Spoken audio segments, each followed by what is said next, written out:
2 jours avant l'anniversaire de ma belle-sœur, j'ai fermé tous les comptes de l'entreprise et retiré mon propre frère de chaque carte de crédit que je possédais.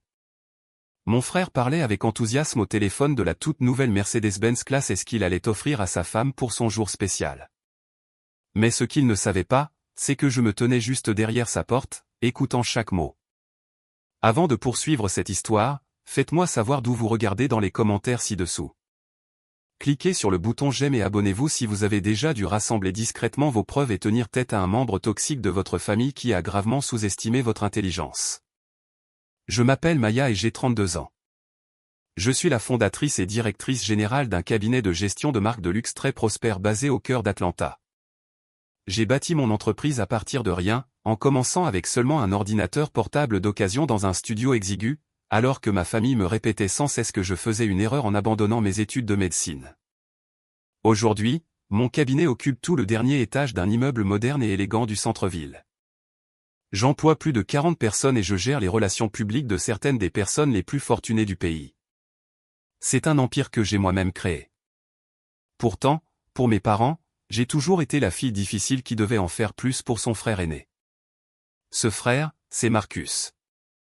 Il a 35 ans et détient officiellement le titre de directeur des opérations dans mon entreprise. C'est un titre totalement fictif que j'ai créé il y a 2 ans lorsque ma mère, Brenda, s'est présentée en larmes à mon appartement de luxe, me suppliant de donner un travail à Marcus parce que sa dernière entreprise avait échoué et que sa femme, Chloé, menaçait de prendre les enfants et de le quitter. Contre mon meilleur jugement, je l'ai embauché.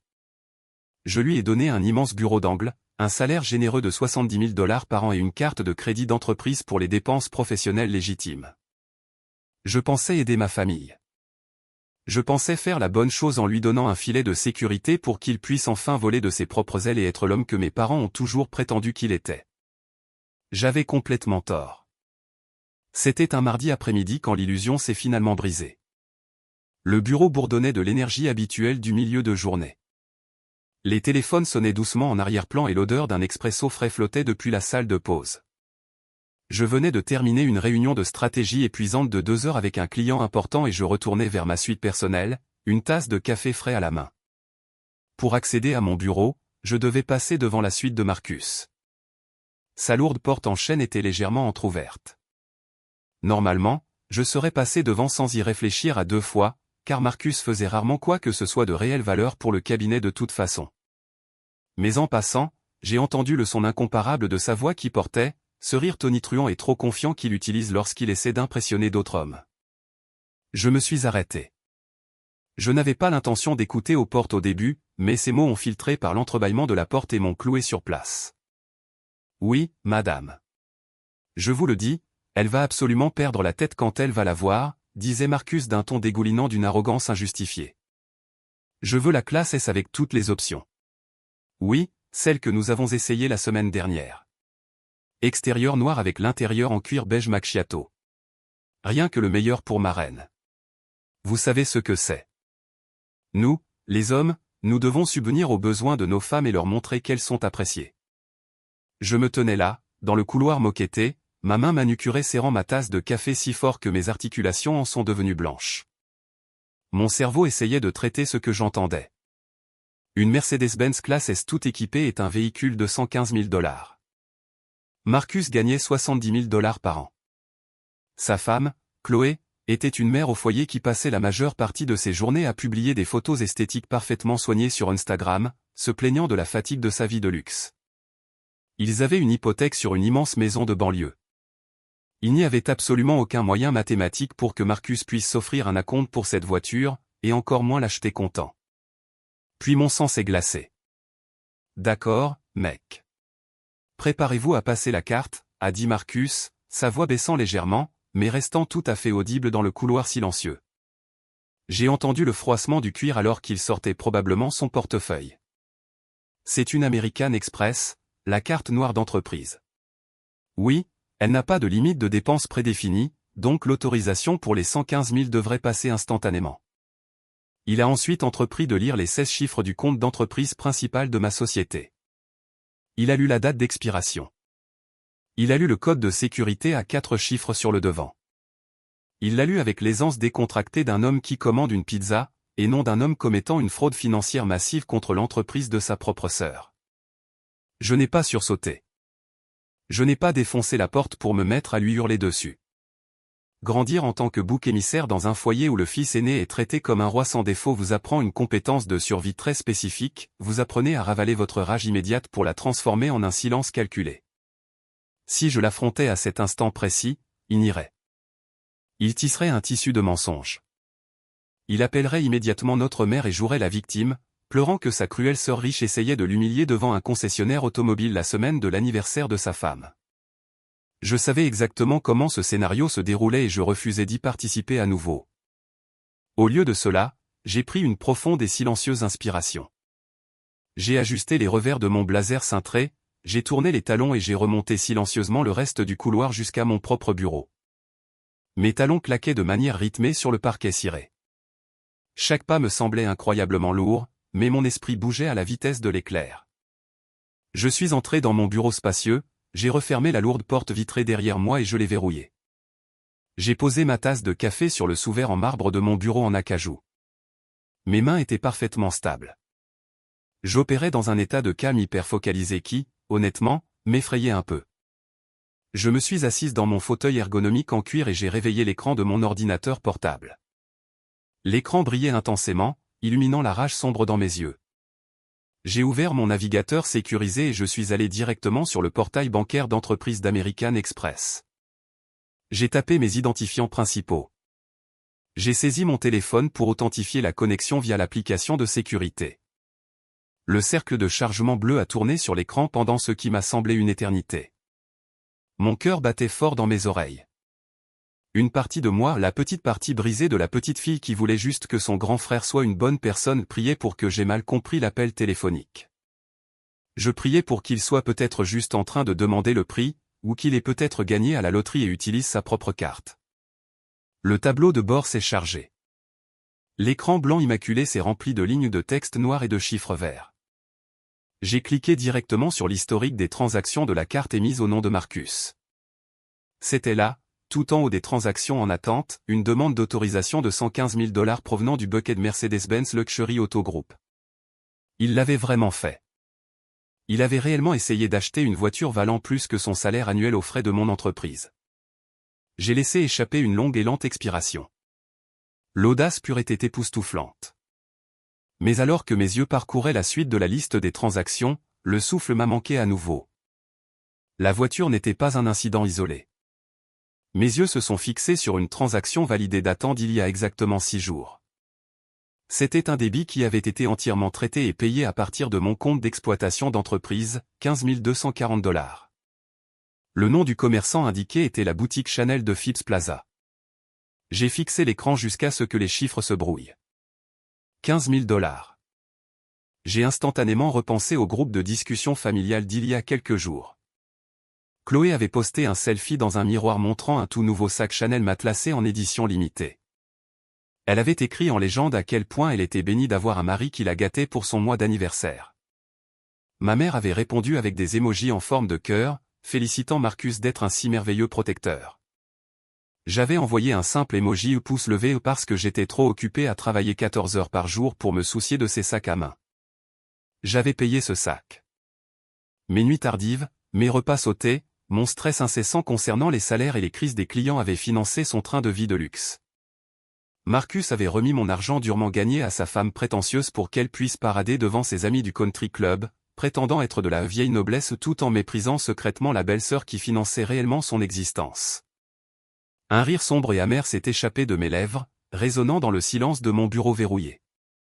Il pensait vraiment que j'étais stupide. Il pensait vraiment que, parce que j'avais toujours maintenu la paix, je ne vérifierais jamais les comptes. Il pensait que la fille tranquille qui dépannait toujours la famille n'était qu'un distributeur automatique de billets sans limite et sans point de rupture. J'ai tendu la main et j'ai posé ma paume à plat contre l'aluminium froid de mon ordinateur portable. La tristesse avait complètement disparu maintenant. La trahison s'était consumée, ne laissant qu'une clarté tranchante comme un rasoir. Ils voulaient jouer avec mon gagne-pain. Ils voulaient utiliser mon empire pour construire leur propre château de pacotille. J'ai cliqué sur l'onglet intitulé Gestion du compte.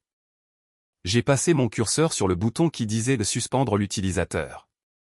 Mais je n'ai pas cliqué. Pas encore.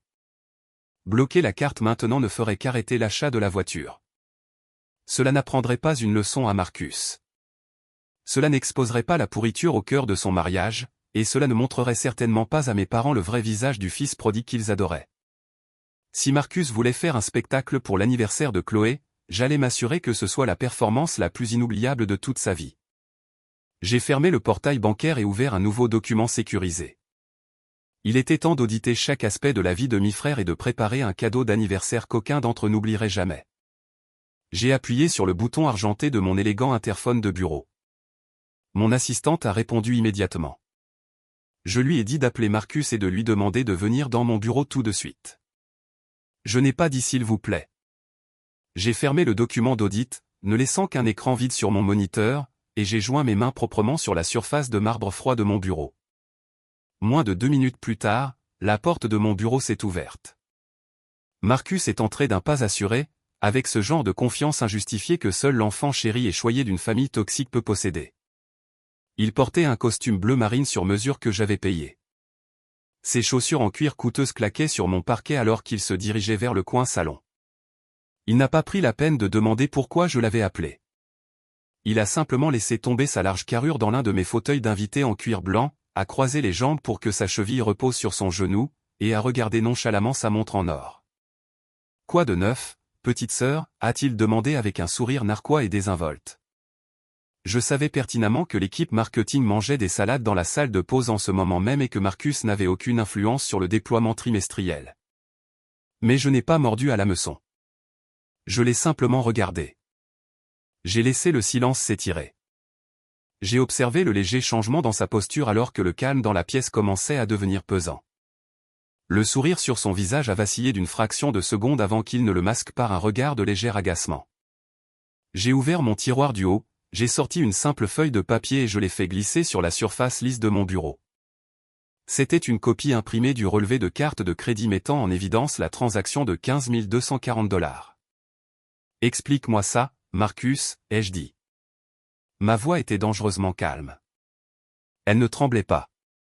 Elle ne montait pas. C'était exactement le ton que j'utilisais lorsque je m'apprêtais à licencier un entrepreneur négligent. Marcus s'est penché en avant et a jeté un coup d'œil au papier. J'ai regardé ses yeux suivre la ligne surlignée. J'ai attendu la panique. Je m'attendais à des excuses bégayantes, ou du moins à une tentative frénétique de créer un mensonge crédible. Au lieu de cela, il a laissé échapper un petit rire dédaigneux. Il s'est adossé à son fauteuil, a passé son bras par-dessus le côté et m'a regardé comme si j'étais une enfant posant une question profondément stupide. « Oh, ça » a-t-il dit en agitant la main en l'air. « C'est juste le débit Chanel de la semaine dernière. J'avais l'intention de t'envoyer un email à ce sujet, mais ça m'est sorti de la tête. On avait beaucoup de choses à gérer. Tu avais l'intention de m'envoyer un email au sujet d'un débit non autorisé de 15 000 $ sur la carte de crédit de l'entreprise, ai-je répété. Les mots me semblaient amers. Allez, Maya. Ne sois pas si dramatique, a soupiré Marcus. Il a ajusté sa cravate, l'air tout à fait imperturbable. Ce n'est pas un débit non autorisé. Je suis le directeur des opérations. Je l'ai autorisé. Cela rentre parfaitement dans notre budget de relations publiques et de réseautage. J'ai senti un muscle de ma mâchoire se contracter.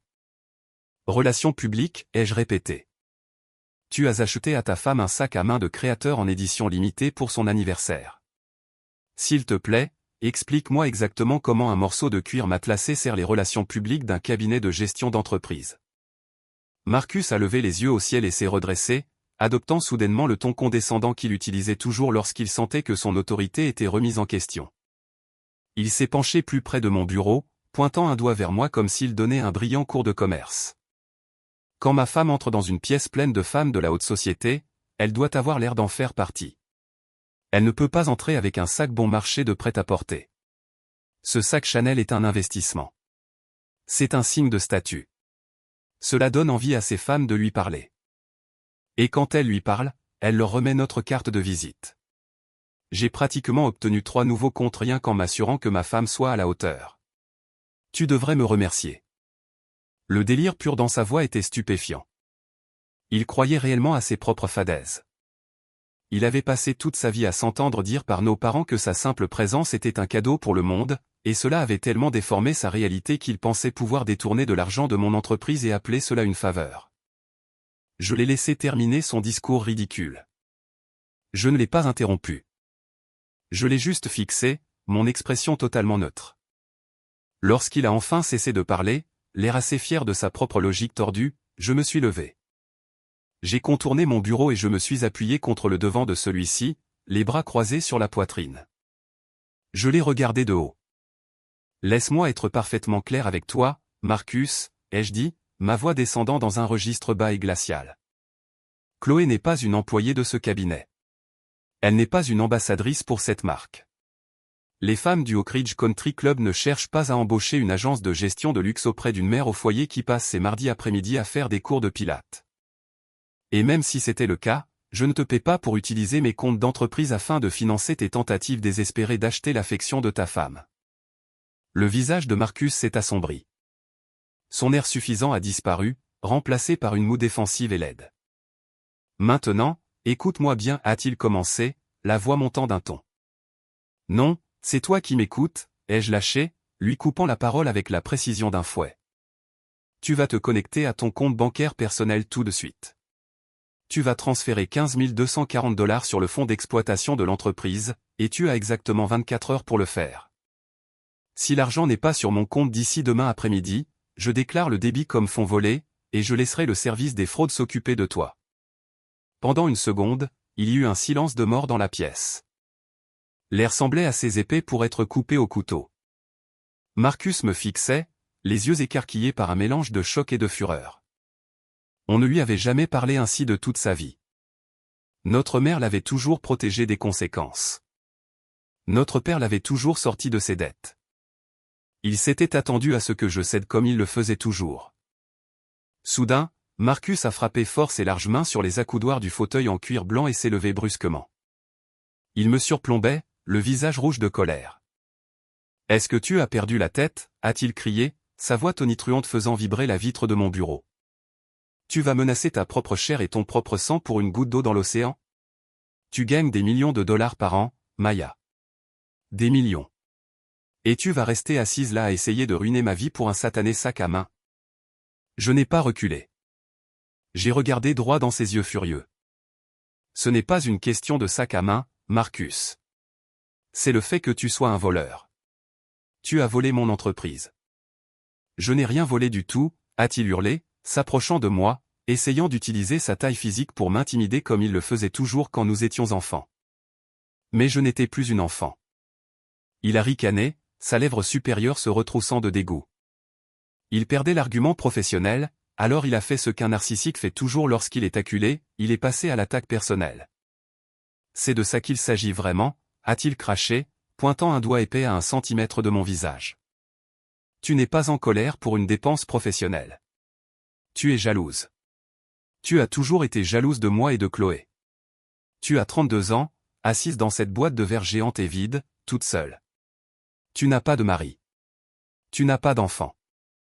Tu passes chaque instant de ta vie à t'obséder pour cette entreprise parce que c'est la seule chose que tu as. » Il a ri, d'un son cruel et dur qui a résonné dans la pièce. « Tu nous regardes, Chloé et moi, et ça te tue. Ça te tue absolument que j'ai une femme magnifique qui m'aime et une famille parfaite alors que toi, tu rentres dans un appartement de luxe vide chaque soir. Tu n'es qu'une femme amère et solitaire qui essaie de me punir parce que tu es misérable dans ta propre vie. » Je suis resté parfaitement immobile. Le venin dans ses paroles était conçu pour me briser. C'était exactement le même discours que ma mère utilisait contre moi depuis des années et l'idée que le succès d'une femme ne signifiait absolument rien si elle ne servait pas un homme. Il croyait vraiment que mon indépendance était une tragédie au lieu d'un triomphe. Marcus se tenait là, respirant lourdement, attendant les larmes. Il attendait que je m'effondre et que je m'excuse. Il attendait la crise émotionnelle qui lui permettrait de prendre le contrôle de la situation et de sortir par la porte sans me verser un seul centime. Mais les larmes ne sont pas venues. Au lieu de cela, j'ai senti un sourire froid et serein s'étirer sur mon visage. J'ai regardé l'homme qui partageait mon ADN, l'homme qui venait d'insulter toute mon existence pour justifier son vol. 24 heures, Marcus, ai-je chuchoté doucement. Pas une minute de plus. Marcus m'a lancé un regard noir, une veine battant sur son front. Il s'est retourné, a ouvert violemment la lourde porte en chêne et a quitté mon bureau en trombe, laissant la vitre claquer derrière lui. Je l'ai regardé marcher dans le couloir à travers les parois de verre. Il ne savait pas qu'en s'attaquant à ma vie personnelle, il venait de signer son propre arrêt de mort financière. Je suis retourné à mon bureau et j'ai ramassé le reçu imprimé. Le délai de 24 heures était un test. Je savais qu'il n'avait pas l'argent pour me rembourser, et je savais exactement vers qui il allait accourir, en pleurant sur l'injustice de mon traitement à son égard. Je me suis réinstallé dans ma chaise et j'ai attendu, car la véritable guerre était sur le point de commencer. Je n'ai pas eu à attendre longtemps. Moins d'une heure après que Marcus soit sorti furieux de mon bureau, la lourde porte vitrée s'est de nouveau ouverte. Il n'y a pas eu de coup à la porte. Il n'y a pas eu de demande polie de mon assistante via l'interphone. Il n'y avait que ma mère, Brenda, marchant dans mon sanctuaire privé comme si elle possédait tout l'immeuble. Elle serrait son sac de créateur surdimensionné comme une arme, et son visage était figé dans un masque d'indignation vertueuse. Elle avait manifestement pleuré, bien que je sache, grâce à des décennies d'expérience, que ces larmes n'étaient jamais nées d'une tristesse sincère. Elles étaient une manœuvre tactique conçue pour manipuler les gens autour d'elle. Je ne me suis pas levé. Je ne lui ai pas proposé de siège. Je suis simplement resté derrière mon bureau et je l'ai regardé faire les 100 pas sur le tapis perçant coûteux. Tandis qu'elle bougeait, les murs de mon vaste bureau ont soudainement semblé se refermer lentement sur moi. La lumière vive de l'après-midi qui traversait les fenêtres allant du sol au plafond a semblé s'atténuer. L'air est devenu épais et lourd du poids étouffant de 32 ans de manipulation émotionnelle. Chaque fois que ma mère entrait dans une pièce, elle apportait avec elle un nuage sombre de culpabilité et d'obligation, et aujourd'hui ne faisait certainement pas exception. « Qu'est-ce qui ne va pas chez toi, Maya ?» a-t-elle exigé, sa voix montant dans les aigus avec un outrage fabriqué. Elle a arrêté de marcher et m'a foudroyé du regard à travers le bureau en acajou. J'étais à l'autre bout de la ville en train de déjeuner avec mes amis quand Marcus m'a appelé pratiquement en larmes. Il m'a dit que tu avais menacé d'appeler la police. Il m'a dit que tu essayais de ruiner son mariage juste avant l'anniversaire de sa femme. As-tu complètement perdu la tête ? Je me suis adossé à ma chaise et j'ai croisé les mains sur mes genoux. Marcus a 35 ans, ai-je dit d'une voix calme et assurée. S'il a un problème avec une décision commerciale que j'ai prise, il est tout à fait capable de le gérer lui-même. Il n'a pas besoin d'appeler sa mère pour qu'elle vienne dans mon bureau mener ses combats à sa place. Et pour information, je n'ai pas menacé de ruiner son mariage. Je lui ai dit qu'il avait 24 heures pour rendre les 15 000 $ qu'il a volés à mon entreprise. Il n'a rien volé, a hurlé Brenda, frappant de sa main le dossier de la chaise d'invité en cuir blanc. Il est directeur des opérations. Il menait des affaires. Il m'a tout dit sur l'événement au country club. Il essaie d'attirer des clients fortunés dans ton cabinet, et tu le traites comme un vulgaire criminel. Tu devrais être à genoux en train de le remercier de se donner tant de mal pour aider ta petite entreprise à croître. Ma petite entreprise, ai-je répété, laissant les mots flotter dans l'air. Mère, cette petite entreprise emploie 40 personnes et génère des revenus à 8 chiffres chaque année. Marcus n'a pas apporté un seul client depuis le jour où je lui ai donné ce titre bidon. Tout ce qu'il fait, c'est jouer au golf et dépenser mon argent. Il a pris la carte de crédit de l'entreprise et a acheté un sac à main de créateur pour sa femme. C'est un détournement de fonds. Brenda a levé les mains au ciel, ignorant complètement la réalité juridique et éthique de la situation. Oh, s'il te plaît, arrête d'utiliser ces grands mots dramatiques, s'est-elle moquée en levant les yeux au ciel. Détournement de fonds. Tu es si dramatique, Maya. Tu as toujours été si dramatique et difficile. Tu ne supportes pas de voir ton frère heureux, n'est-ce pas? Tu ne supportes pas le fait qu'il est une femme belle et aimante pendant que tu restes ici, dans cette tour de verre, toute seule. Elle s'est approchée du bureau, se penchant au-dessus pour envahir mon espace personnel. L'odeur de son parfum floral entêtant m'a submergé, me soulevant le cœur. Elle a baissé la voix, adoptant un ton qui était à la fois suppliant et incroyablement condescendant. Tu dois voir les choses dans leur ensemble, Maya, a-t-elle dit, les yeux écarquillés par une conviction désespérée. Je l'ai fixé. La profondeur abyssale de son complexe d'infériorité intériorisée était stupéfiante. Elle croyait vraiment que notre valeur en tant qu'être humain était dictée par notre proximité avec une famille blanche de banlieue. Elle croyait que le mariage de Marcus avec Chloé était une sorte de grande réussite qui exigeait un tribut financier constant pour être maintenu. Et pire que tout, elle croyait que ma richesse durement gagnée n'était rien de plus qu'un fonds commun destiné à subventionner son besoin pathétique de validation sociale. Le silence dans la pièce s'est étiré, froid et tranchant comme une lame de rasoir. J'ai regardé la femme qui m'avait donné naissance. J'ai pensé à toutes les années passées à essayer désespérément de gagner son approbation. J'ai pensé à mes bulletins scolaires remplis de A qui étaient ignorés parce que Marcus avait réussi à s'en sortir avec une moyenne de C. J'ai pensé à ma remise de diplôme universitaire où elle avait passé toute la cérémonie à se plaindre de la chaleur tout en se vantant auprès de son voisin du nouvel emploi de débutant de Marcus. J'avais passé toute ma vie affamé d'une fraction de la fierté qu'elle déversait librement sur mon frère.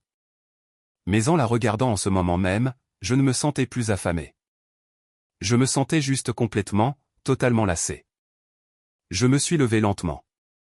J'ai posé mes deux mains à plat sur le bureau et je me suis penché en avant, imitant sa posture, mais dominant l'espace avec une autorité calme et terrifiante. Laisse-moi te dire exactement pourquoi je chipote pour quelques dollars, ai-je dit, ma voix descendant à un murmure dur qui la fit tressaillir. J'ai pris une inspiration, capturant son regard. Est-ce que tu te souviens de ce que toi et papa faisiez pendant que j'étais affamé à bâtir cet empire? Est-ce que tu te souviens de ce que Marcus et sa femme blanche respectable faisaient? Brenda a ouvert la bouche pour parler, mais aucun son n'est sorti. Elle a fait un petit pas en arrière, s'éloignant du bureau. Je vais te dire ce que vous faisiez, ai-je continué, contournant le bureau pour me tenir directement devant elle. Marcus et Chloé s'envolaient pour Aspen pour un séjour de ski de luxe, et toi et papa le financier. Mais le meilleur, maman, le meilleur du meilleur, c'est que tu as financé leurs vacances en utilisant les 20 000 $ que je t'avais envoyés pour rembourser tes dettes médicales. J'ai vidé mon fonds d'urgence parce que tu pleurais au téléphone en me disant que les agences de recouvrement allaient saisir votre maison, et au lieu de payer tes factures, tu as donné mon argent à Marcus pour qu'il puisse impressionner la famille de Chloé sur les pistes de ski. Le visage de Brenda s'est vidé de ses couleurs.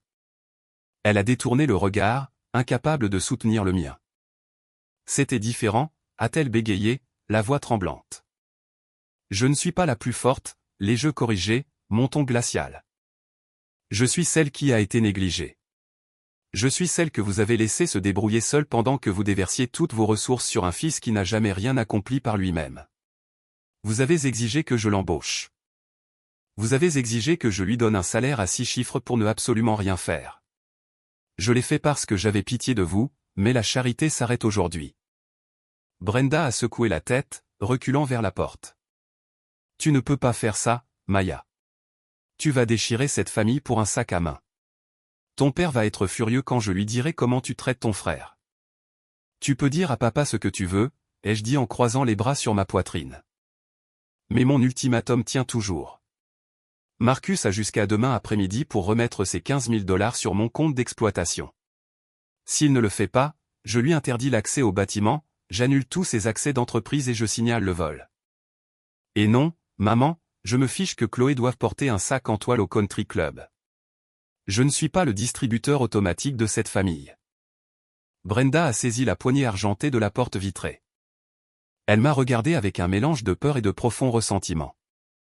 Elle réalisait enfin que la petite fille obéissante qui mendiait autrefois son amour était morte et enterrée. À sa place se tenait une femme qui détenait les clés financières de tout leur royaume. Tu es une femme froide et amère, Maya, a craché ma mère, la voix tremblante de rage. Tu as peut-être de l'argent, mais tu n'as pas de cœur. Dieu te punira pour avoir tourné le dos à ton propre sang. Elle a ouvert la porte brusquement et est sortie en trombe, la laissant se refermer derrière elle avec un bruit sourd. Je suis resté au milieu de mon bureau, écoutant le cliquetis rapide de ses talons s'estomper dans le couloir.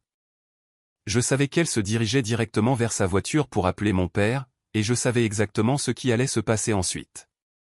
Ils allaient essayer de me tendre une embuscade lors du traditionnel dîner du dimanche. Ils allaient essayer de m'humilier pour me soumettre devant toute la famille élargie.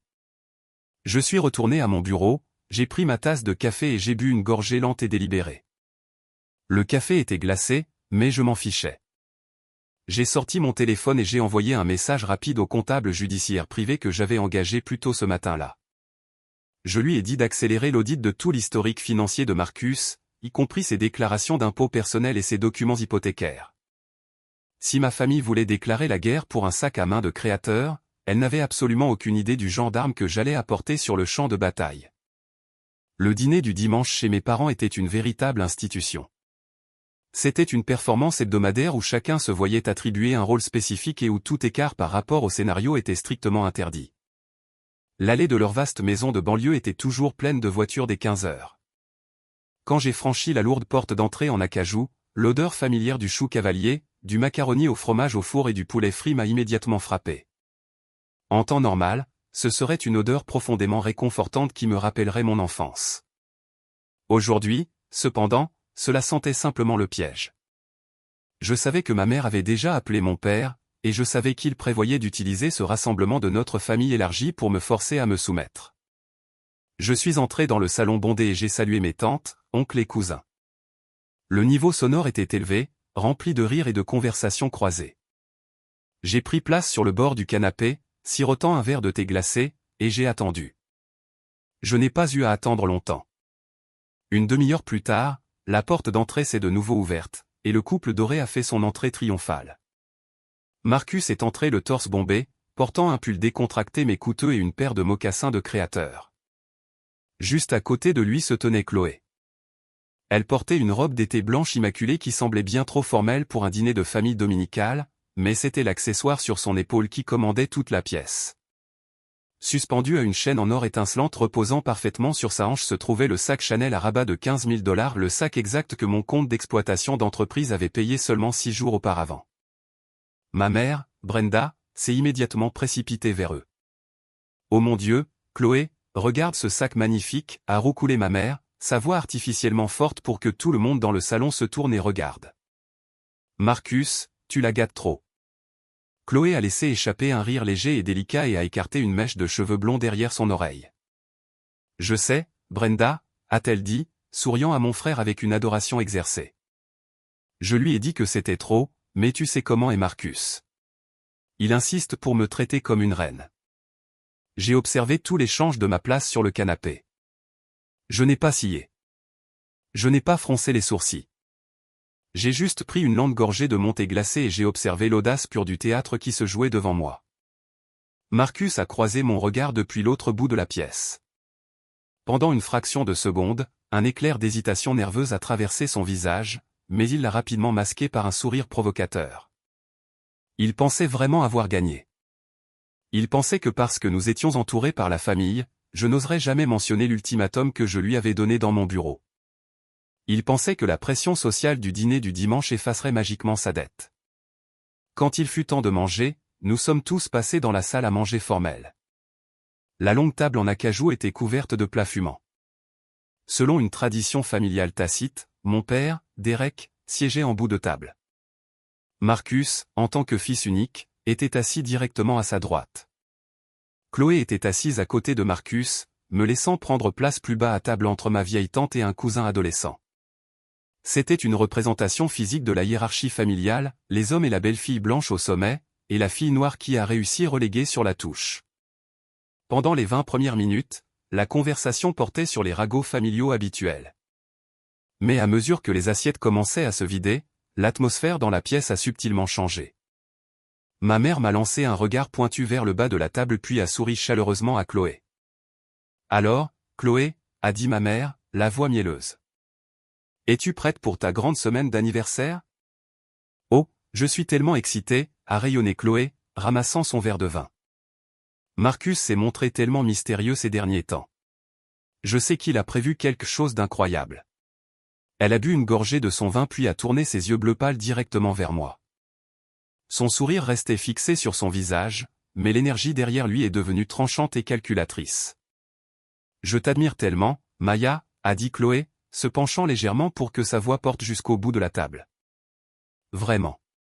Je te regarde et je me dis à quel point tu dois être épuisée tout le temps. Les femmes de couleur comme toi doivent travailler 3 fois plus dur que tout le monde juste pour avoir une place à table. Ça doit être tellement épuisant de devoir constamment prouver ta valeur au monde de l'entreprise, de se battre avec des entrepreneurs et de gérer toute cette énergie masculine chaque jour. » La salle à manger est devenue complètement silencieuse. Les fourchettes ont cessé de teinter contre les assiettes en porcelaine. Tout le monde à table a reconnu l'insulte méticuleusement enveloppée dans le compliment. C'était une micro-agression de Manuel. Chloé a soupiré de manière dramatique et a placé une main gracieusement sur son cœur. J'ai juste une chance incroyable, a-t-elle continué, sa voix douce et condescendante. Ma mère a hoché vigoureusement la tête en signe d'accord, un air de satisfaction suffisant envahissant son visage.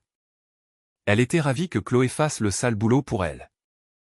J'ai posé ma fourchette sur mon assiette. Le silence dans la pièce était lourd, chargé d'anticipation. Mes cousins regardaient leurs genoux, refusant d'établir un contact visuel. Ils attendaient que j'explose. Ils attendaient que le stéréotype de la femme noire en colère émerge pour pouvoir me manipuler et me dire que j'étais trop sensible. Mais j'avais passé des années à maîtriser mes émotions dans des conseils d'administration à enjeux élevés. Chloé n'était absolument pas de taille. J'ai pris ma serviette en tissu, j'ai tamponné les coins de ma bouche et je l'ai regardée avec un sourire serein et sans effort. C'est vrai, Chloé, ai-je dit, ma voix parfaitement modulée et calme. Je travaille effectivement très dur, mais la beauté de construire sa propre table à partir de rien, c'est qu'on n'a jamais à demander la permission à qui que ce soit pour s'asseoir. On n'a jamais à attendre qu'un homme nous invite dans la pièce. Et plus important encore, on n'a jamais à vivre dans la peur que quelqu'un nous retire notre chaise parce qu'il en a marre de payer pour elle. Je dors merveilleusement bien la nuit, sachant que ma paix n'appartient qu'à moi. Le sourire de Chloé a fléchi. Ses yeux se sont tournés nerveusement vers Marcus pendant une fraction de seconde. Elle ne comprenait pas pleinement la menace cachée dans mes mots, mais elle pouvait sentir l'autorité absolue qui les sous-tendait.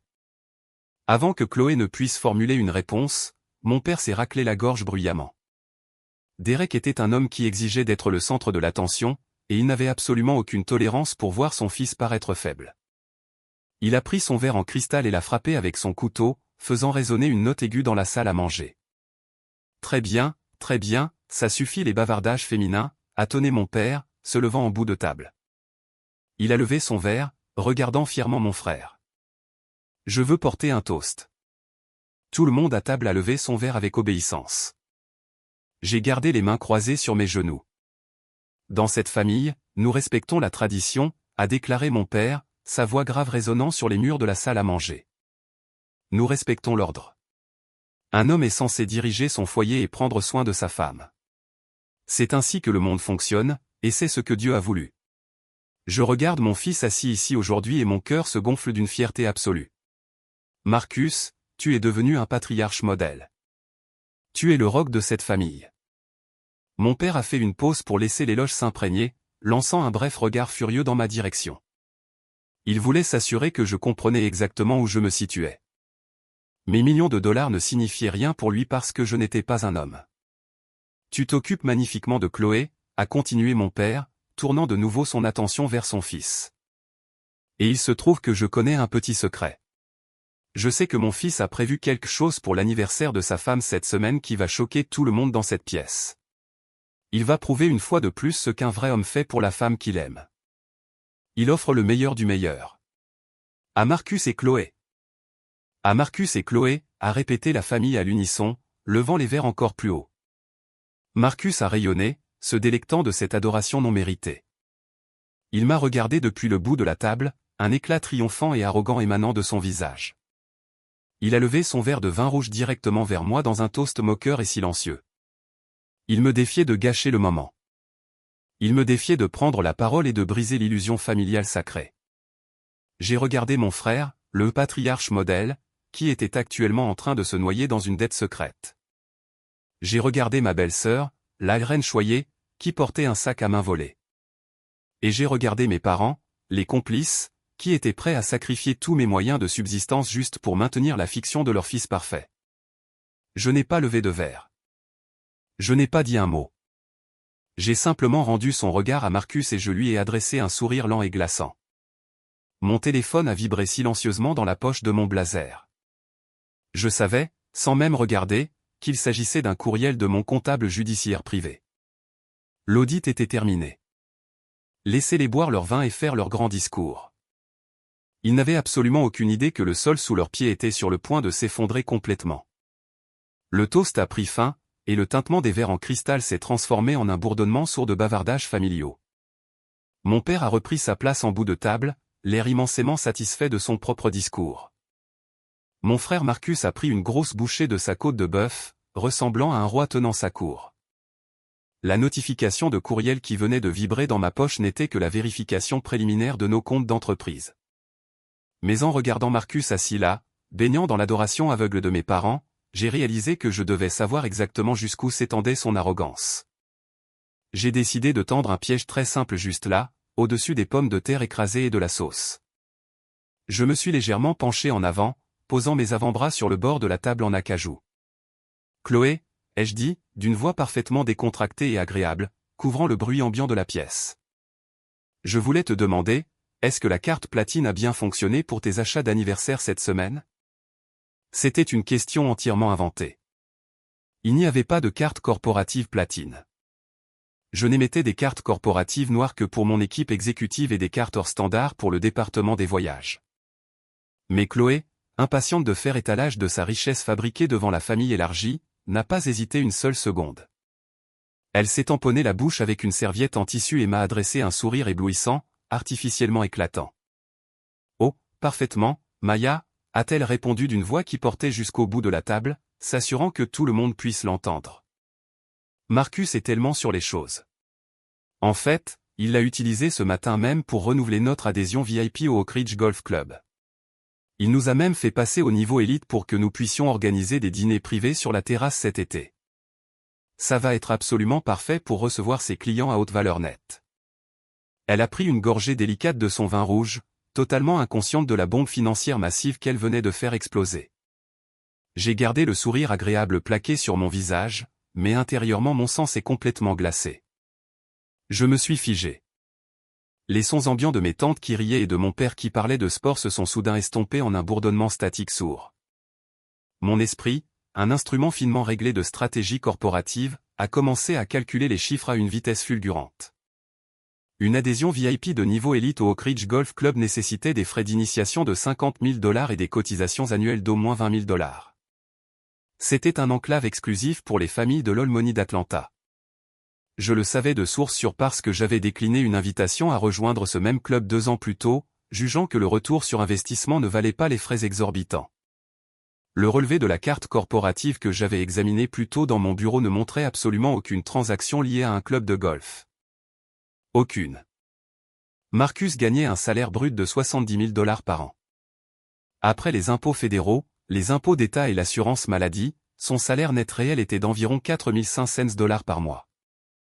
Pourtant, il finançait actuellement une énorme hypothèque suburbaine, un sac à main de créateur à $15 000, une adhésion à un country club à $50 000 et un véhicule de luxe à $115 000. Les calculs n'étaient pas simplement erronés, ils étaient catastrophiquement impossibles. D'où venait cet afflux massif d'argent? S'il ne mettait pas les frais d'initiation du club de golf sur la carte de crédit corporative, il obtenait les fonds d'ailleurs. Pendant une brève seconde, je me suis demandé s'il avait contracté des prêts désespérés auprès de personnes dangereuses. Mais Marcus était bien trop lâche pour ce genre de risque de rue. Il aimait les environnements corporatifs propres et bien éclairés. Il aimait prétendre être un homme d'affaires légitime, ce qui signifiait que tout ce qu'il faisait pour financer ce mode de vie fantôme impliquait des banques, des lignes de crédit et des documents légaux. Et puisque son score de crédit personnel avait été complètement détruit par ses entreprises ratées 3 ans plus tôt, il ne restait qu'une seule entité dans son cercle immédiat qui possédait l'historique financier impeccable requis pour obtenir ce genre de financement massif, ma société. Le reste du dîner s'est déroulé dans un flou surréaliste. J'ai mangé mécaniquement et offert des hochements de tête polis quand on me parlait, mais mon esprit était déjà 10 étapes en avant, traçant les coordonnées exactes de sa destruction. J'ai regardé ma mère placer une portion supplémentaire de coblé aux pêches devant Marcus, lui tapotant affectueusement l'épaule.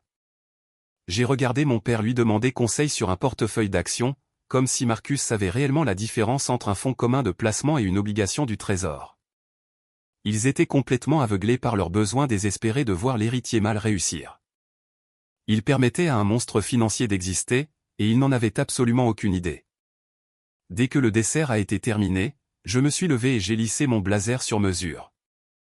J'ai présenté mes excuses à la pièce et annoncé que j'avais un appel de conférence tôt le matin avec un client international et que je devais rentrer.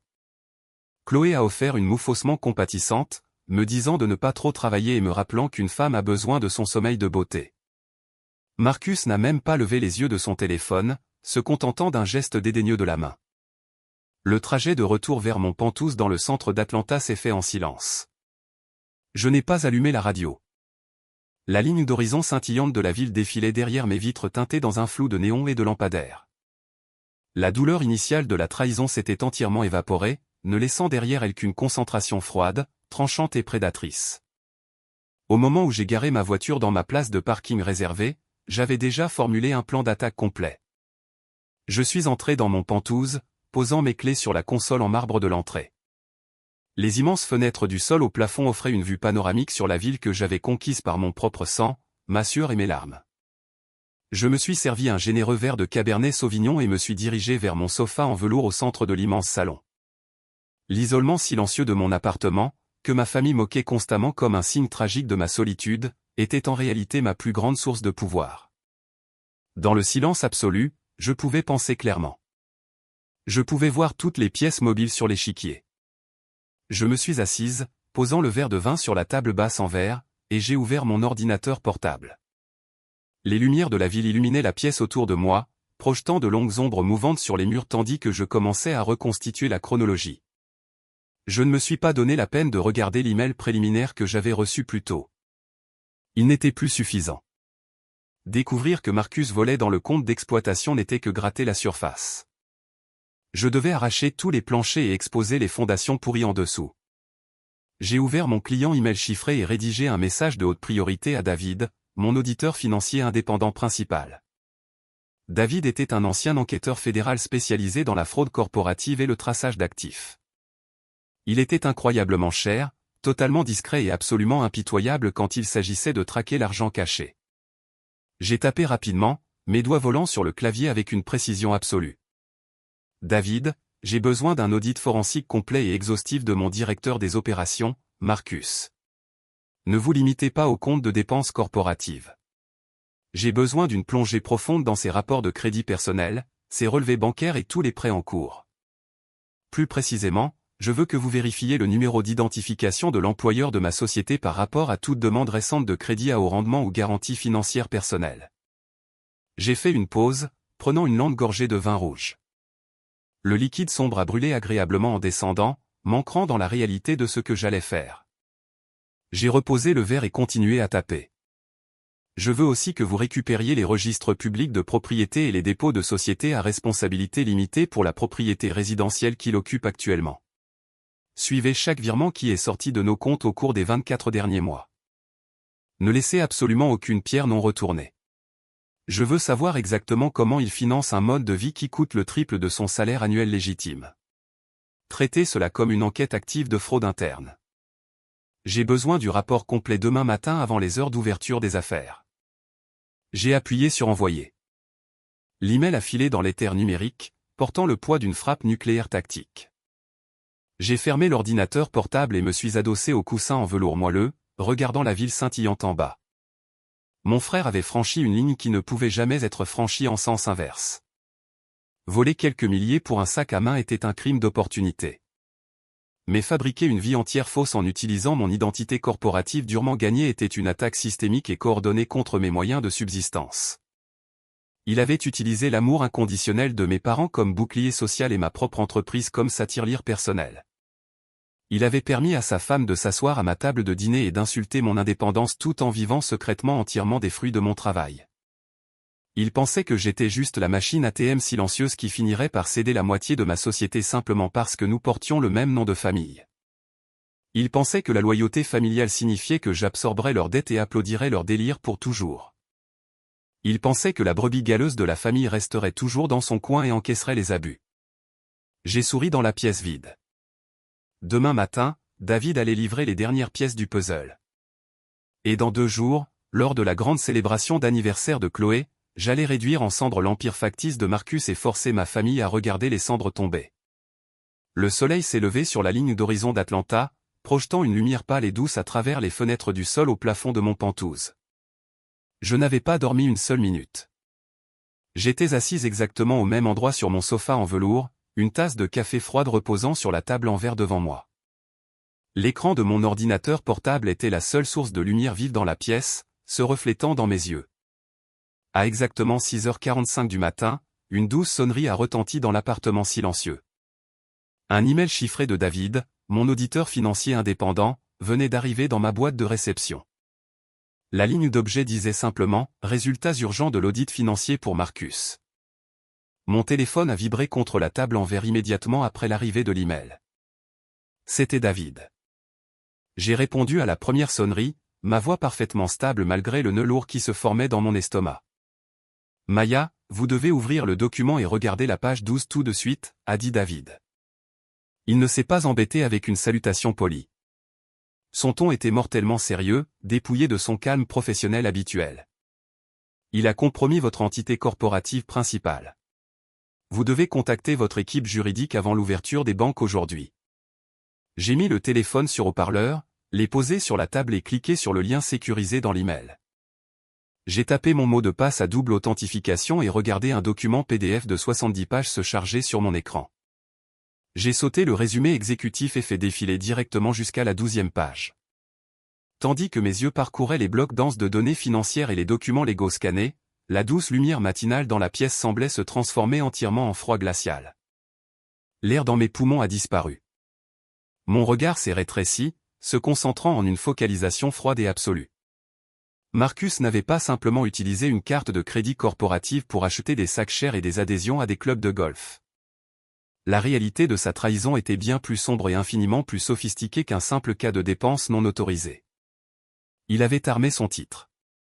Quand ma mère s'était tenue dans mon salon il y a 2 ans en pleurant et en me suppliant de donner à Marcus le titre de directeur des opérations, elle avait argué qu'il avait besoin d'une position respectable pour se sentir comme un homme. Elle avait dit que cela lui donnerait de la confiance. J'avais stupidement donné ce titre, pensant que ce n'était que des mots vides sur une carte de visite brillante pour maintenir la paix familiale. Mais dans le monde financier corporatif, un directeur des opérations est un dirigeant exécutif légalement reconnu. Marcus avait pris ce titre et était allé directement dans une banque de prêt commercial boutique dans le centre d'Atlanta.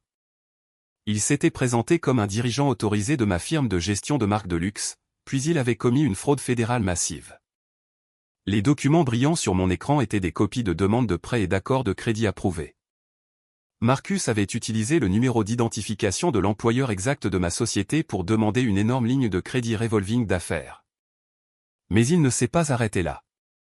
Parce que son propre crédit personnel était complètement ruiné par ses échecs commerciaux passés, il ne pouvait pas obtenir les prêts sur sa seule signature. Il avait besoin d'un garant avec une santé financière impeccable. Alors, il avait forgé une résolution corporative interne complète avec une signature fabriquée qui ressemblait vaguement à la mienne. Il avait officiellement prétendu que ma société agissait comme garant corporatif inconditionnel pour ses prêts privés. J'ai lu les chiffres exacts sur l'écran et senti une vague nauséeuse de nausée me submerger. 350 000 $. C'était la limite maximale de la ligne de crédit fantôme qu'il avait réussi à ouvrir il y a 6 mois. Il avait mis en gage les actifs liquides de ma société comme garantie pour financer son mode de vie entièrement fabriqué. J'ai cliqué sur les pages suivantes, traçant la piste digitale agonisante de l'endroit où mon argent était allé. Les 50 000 $ de frais d'initiation pour le Oak Ridge Golf Club avaient été tirés directement de cette ligne de crédit frauduleuse. Des vacances coûteuses aux Bahamas pour lui et Chloé, des montres de luxe, des dîners haut de gamme dans des steakhouses, et des transferts d'argent continus vers son compte courant personnel. Il vivait comme un multimillionnaire avec de l'argent volé et emprunté. Et il avait attaché toute cette dette explosive directement au coût de mon entreprise. La logique financière était absolument terrifiante et mathématiquement condamnée. Marcus gagnait un salaire légitime de 70 000 $ par an, mais il dépensait entre 30 000 $ et 40 000 $ par mois. La ligne de crédit fantôme se tarissait rapidement. Il portait actuellement un solde de 290 000 $. Les paiements minimaux mensuels seuls commençaient à éclipser complètement son vrai salaire légitime. Cela expliquait pourquoi il avait soudain commencé à puiser dans le compte d'exploitation corporative principal pour acheter à Chloé le sac Chanel, il épuisait son crédit volé et siphonnait maintenant de l'argent directement de mes comptes de paie pour maintenir sa grande illusion en vie. Maya, est-ce que vous regardez les dépôts du uniforme commercial Code, a demandé David par le haut-parleur, brisant mon silence. Je les regarde, ai-je murmuré. Ma voix m'a semblé étrangère, creuse et métallique. J'ai fixé une copie digitale de sa signature forgée sur un document de privilège uniforme commercial code, UCC. Dans le système financier américain, un privilège UCC signifiait que la banque avait une revendication légale et active sur les actifs de mon entreprise si le prêt entrait un jour en défaut. Cela signifiait que si un client payait 100 000 $ à ma firme pour une campagne de relations publiques, la banque pouvait légalement intercepter ses fonds avant qu'ils n'atteignent mon compte de paie. Marcus était actuellement en retard de 30 jours sur son dernier paiement. Il jouait avec l'œuvre de ma vie. Mon entreprise n'était pas juste un projet de vanité ou un passe-temps. C'était la culmination de mon sang, de ma sueur et de mon sacrifice absolu. J'avais 40 employés qui comptaient sur moi pour nourrir leur famille et payer leurs hypothèques. J'avais de jeunes femmes de couleur travaillant comme chargées de relations publiques juniors qui me regardaient avec admiration parce que je leur avais promis un environnement sûr et stable pour construire leur carrière. J'avais des contrats de plusieurs millions de dollars avec des clients à haute valeur nette qui me faisaient confiance pour leur réputation mondiale. Si Marcus faisait défaut sur cette énorme dette fantôme, la banque de prêt boutique n'irait pas après lui. Il savait qu'il n'avait absolument rien de valeur à saisir. Il viendrait directement après ma firme. Il gèlerait mes comptes d'exploitation. Il saisirait mes actifs corporatifs. La paix rebondirait. Mes clients paniqueraient et partiraient. L'incroyable empire que j'avais construit à partir d'un petit appartement studio serait publiquement démantelé et traîné dans la boue. Tout cela parce que mon frère de 35 ans avait besoin de prouver à sa femme Antitole qu'il était un patriarche riche. J'ai repoussé ma chaise de la table en verre et me suis levé. Mes jambes semblaient légèrement engourdies, mais mon esprit fonctionnait avec une clarté terrifiante. La colère que j'avais ressentie la veille dans mon bureau face au reçu Chanel semblait incroyablement petite maintenant. Ce n'était plus une querelle familiale autour d'un sac de créateurs ou d'un commentaire toxique à table. C'était un combat pour ma pure survie. Marcus avait essentiellement attaché une bombe financière aux fondations de mon entreprise et remis le détonateur à une banque. Je me suis approché des fenêtres et j'ai regardé les rues d'Atlanta se réveiller en bas. Les commutés matinaux ressemblaient à de minuscules fourmis métalliques naviguant dans la grille de béton, inconscients de la tempête qui couvait dans mon Penthouse. J'ai pensé à ma mère, Brenda, assise à la table du dîner du dimanche, louant fièrement Marcus d'être le roc de la famille. J'ai pensé à mon père, Derek, levant son verre en cristal et portant un toast au succès de son fils. Ils avaient exigé que je fournisse un filet de sécurité pour leur Golden Boy. Ils m'avaient culpabilisé, manipulé et pressurisé pour lui donner les clés de mon royaume parce qu'il croyait fermement que le succès d'une femme n'avait de sens que s'il servait les hommes de sa famille. Il s'était complètement trompé. Je n'étais pas un filet de sécurité. J'étais l'ensemble de la fondation, et ils avaient laissé un parasite ronger les poutres de soutien. Je me suis demandé pendant une brève seconde si mes parents connaissaient l'ampleur de cette fraude, mais j'ai rapidement écarté cette pensée. Marcus était bien trop lâche pour admettre ses échecs auprès des gens qu'il adorait. Il voulait qu'ils le considèrent comme un roi qui s'était fait tout seul. David, ai-je dit, en me penchant par-dessus la table vers le téléphone, envoie immédiatement tous ces documents à mon équipe juridique. Dis-leur de rédiger une injonction de cessation et d'abstention d'urgence et de préparer un rapport de fraude pour les autorités fédérales. Mais ne dépose rien auprès de la banque tant que je ne te donne pas le feu vert. J'ai besoin exactement de 48 heures avant que cela ne devienne public. Compris, a répondu David. Mais Maya, tu dois regarder la section 4 avant que je raccroche. Le traçage des actifs immobiliers ça va te rendre malade. J'ai mis fin à l'appel et me suis rassise sur le canapé en velours. La fraude au prêt était la découverte la plus dangereuse sur le plan juridique, mais David avait raison, la section immobilière allait être la plus dévastatrice sur le plan personnel. J'ai cliqué sur le lien pour la section 4. Si Marcus était prêt à falsifier des documents d'entreprise pour financer ses adhésions à des clubs de golf, je savais exactement ce que j'allais trouver concernant l'immense maison de banlieue où lui et Chloé vivaient, la même maison que Chloé exhibait constamment sur ses plateformes de réseaux sociaux comme preuve de leur succès autodidacte. J'ai fait défiler jusqu'aux actes de propriété et aux registres fiscaux immobiliers que David avait minutieusement extraits de la base de données du comté. Je me suis préparé pour la couche finale de la tromperie de mon frère. Mes yeux se sont détournés de l'écran lumineux de mon ordinateur portable et se sont posés sur la grande peinture abstraite accrochée au mur du fond de mon salon. C'était une immense toile remplie d'un mélange chaotique de lignes rouges vives et d'ombres noires profondes. Je l'avais achetée il y a quelques années parce qu'elle me rappelait que la réalité est souvent une question de perspective. Mais en la regardant maintenant dans l'isolement silencieux de mon Penthouse, la peinture semblait une représentation parfaite de ma famille, une illusion emmêlée et désordonnée conçue pour paraître belle de loin, mais entièrement chaotique quand on s'en approche assez pour voir les détails. J'ai pris une profonde inspiration, tourné la tête et regardé à nouveau l'écran de l'ordinateur. J'ai cliqué pour ouvrir les registres de propriété du comté et les dépôts de société à responsabilité limitée que David avait joints. S'il y avait une chose que Chloé aimait plus que son sac Chanel volé, c'était l'immense manoir de luxe en banlieue où elle vivait. C'était une propriété stupéfiante de 5 chambres située dans une communauté fermée très exclusive au nord de la ville. La maison comportait des plafonds voûtés vertigineux, une cuisine de chef sur mesure avec des plans de travail en marbre importé, et un magnifique jardin paysager avec une piscine chauffée à l'eau salée. C'était le joyau absolu de l'empire fabriqué de Marcus et Chloé. Chloé traitait cette maison comme un plateau de tournage pour ses diffusions quotidiennes sur les réseaux sociaux. Chaque matin, elle postait de magnifiques photos bien éclairées d'elle-même en train de siroter un café artisanal sur l'îlot de la cuisine en marbre.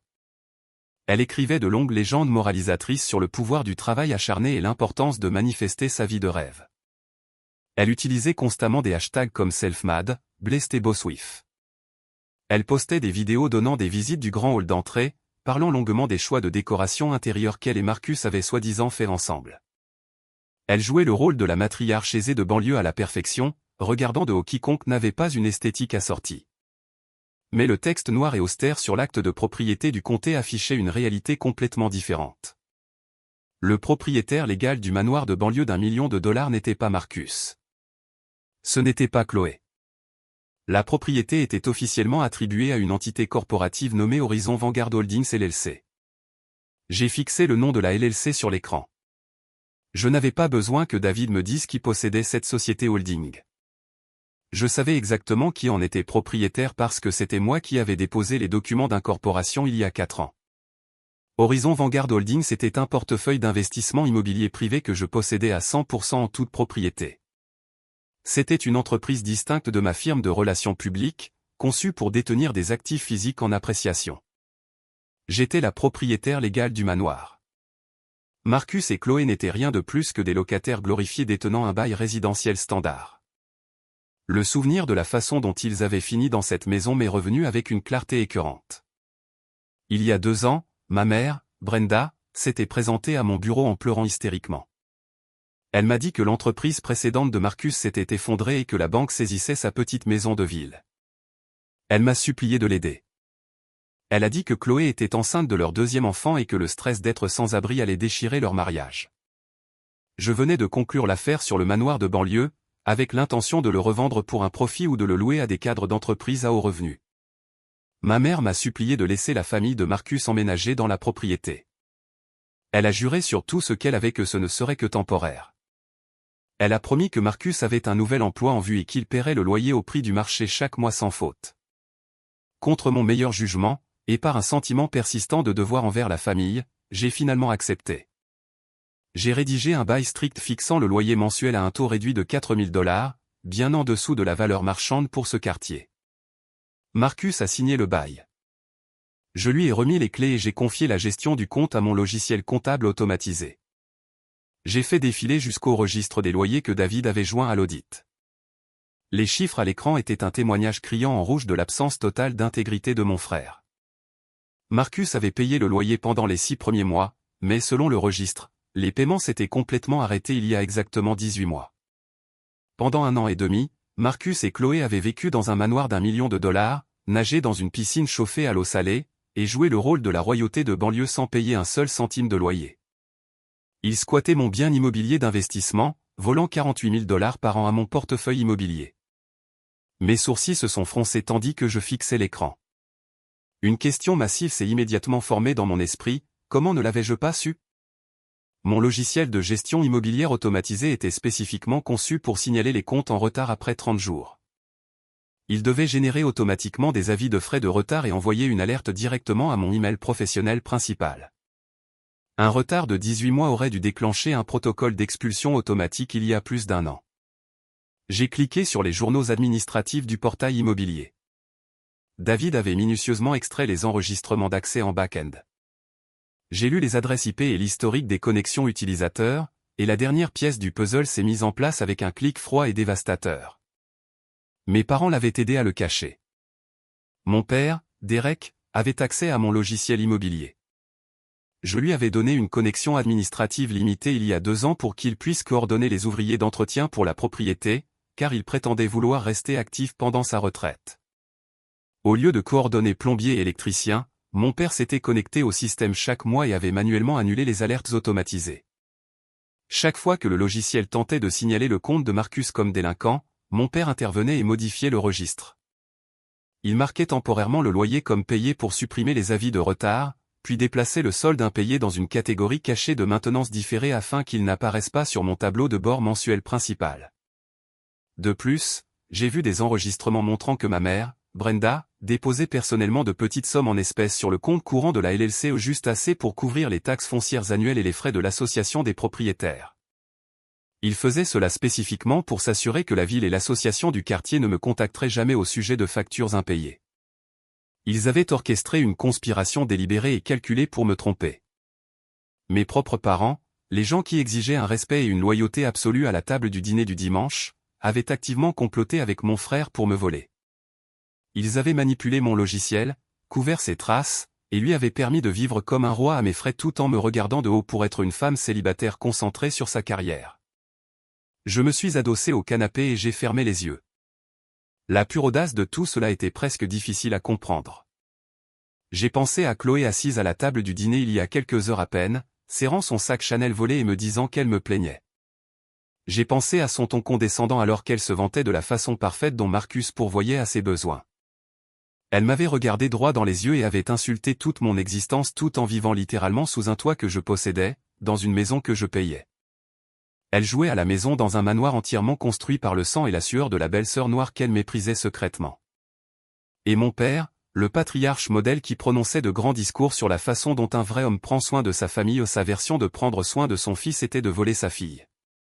Il avait compromis sa propre intégrité pour protéger un homme de 35 ans qui refusait de subvenir à ses propres besoins dans le monde. Ils étaient tous complices.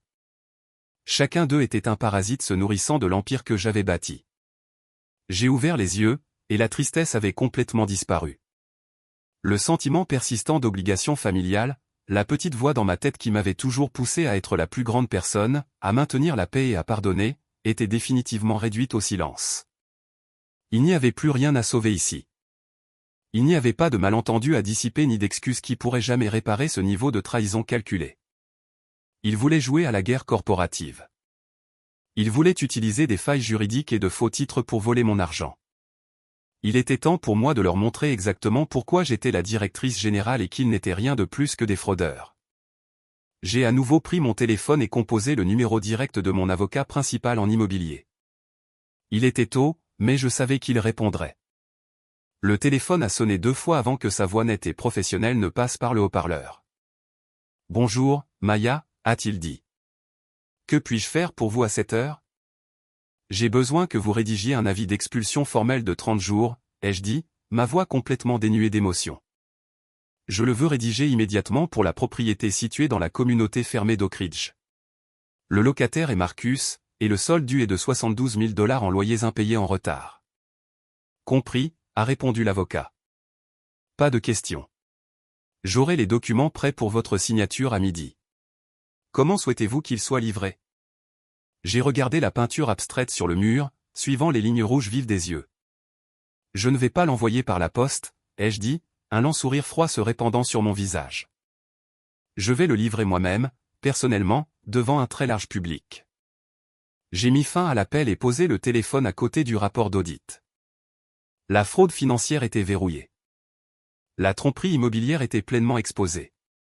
Il ne restait plus qu'une chose à faire avant la fête d'anniversaire, je devais ouvrir l'ordinateur portable que Marcus avait laissé dans son bureau et découvrir exactement ce qu'il disait sur moi dans mon dos. Je n'ai pas attendu que les heures ouvrables normales commencent. Je me suis changé en un tailleur ajusté et élégant, j'ai pris mes clés et j'ai conduit directement au bureau corporatif. Les rues du centre-ville d'Atlanta étaient presque vides, le ciel d'un gris pâle tandis que le soleil peinait à percer les nuages du petit matin. J'ai badgé ma carte maîtresse à l'ascenseur privé des cadres et je suis monté jusqu'au dernier étage dans un silence total.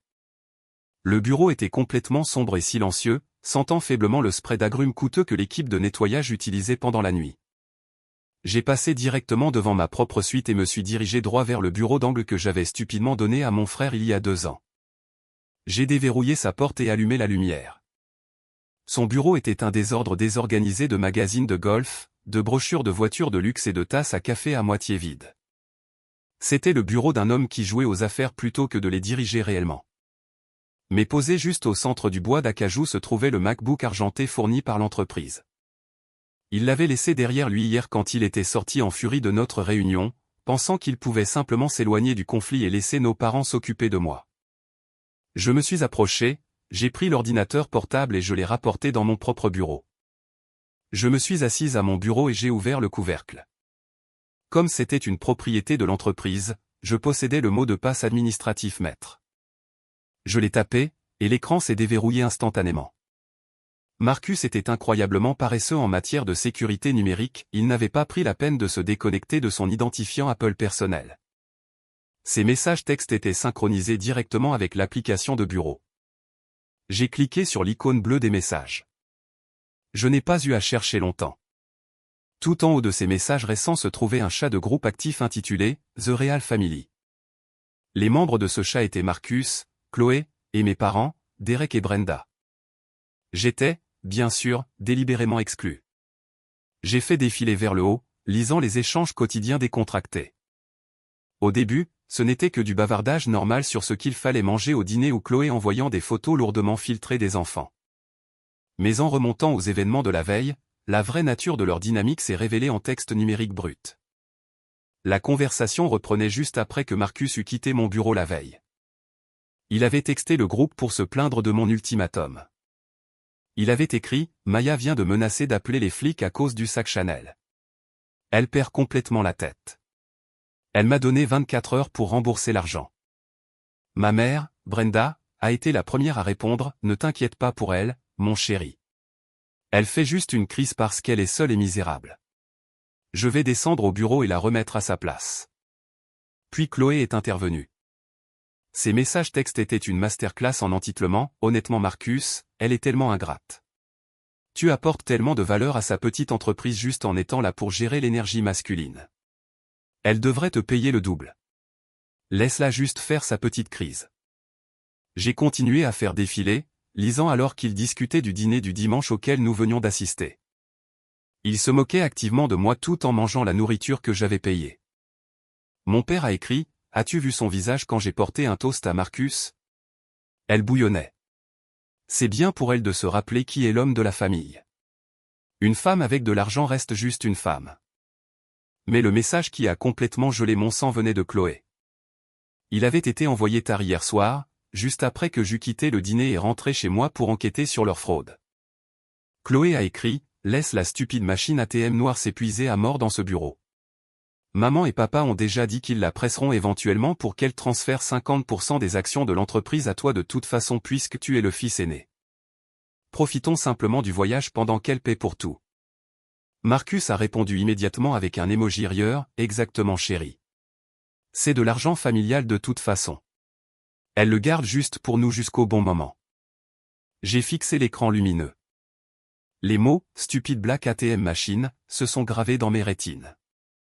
Chloé, une femme blanche qui avait épousé ma famille pour la sécurité financière, était assise dans un manoir d'1 million de dollars que je possédais, portant un sac de designer que j'avais acheté.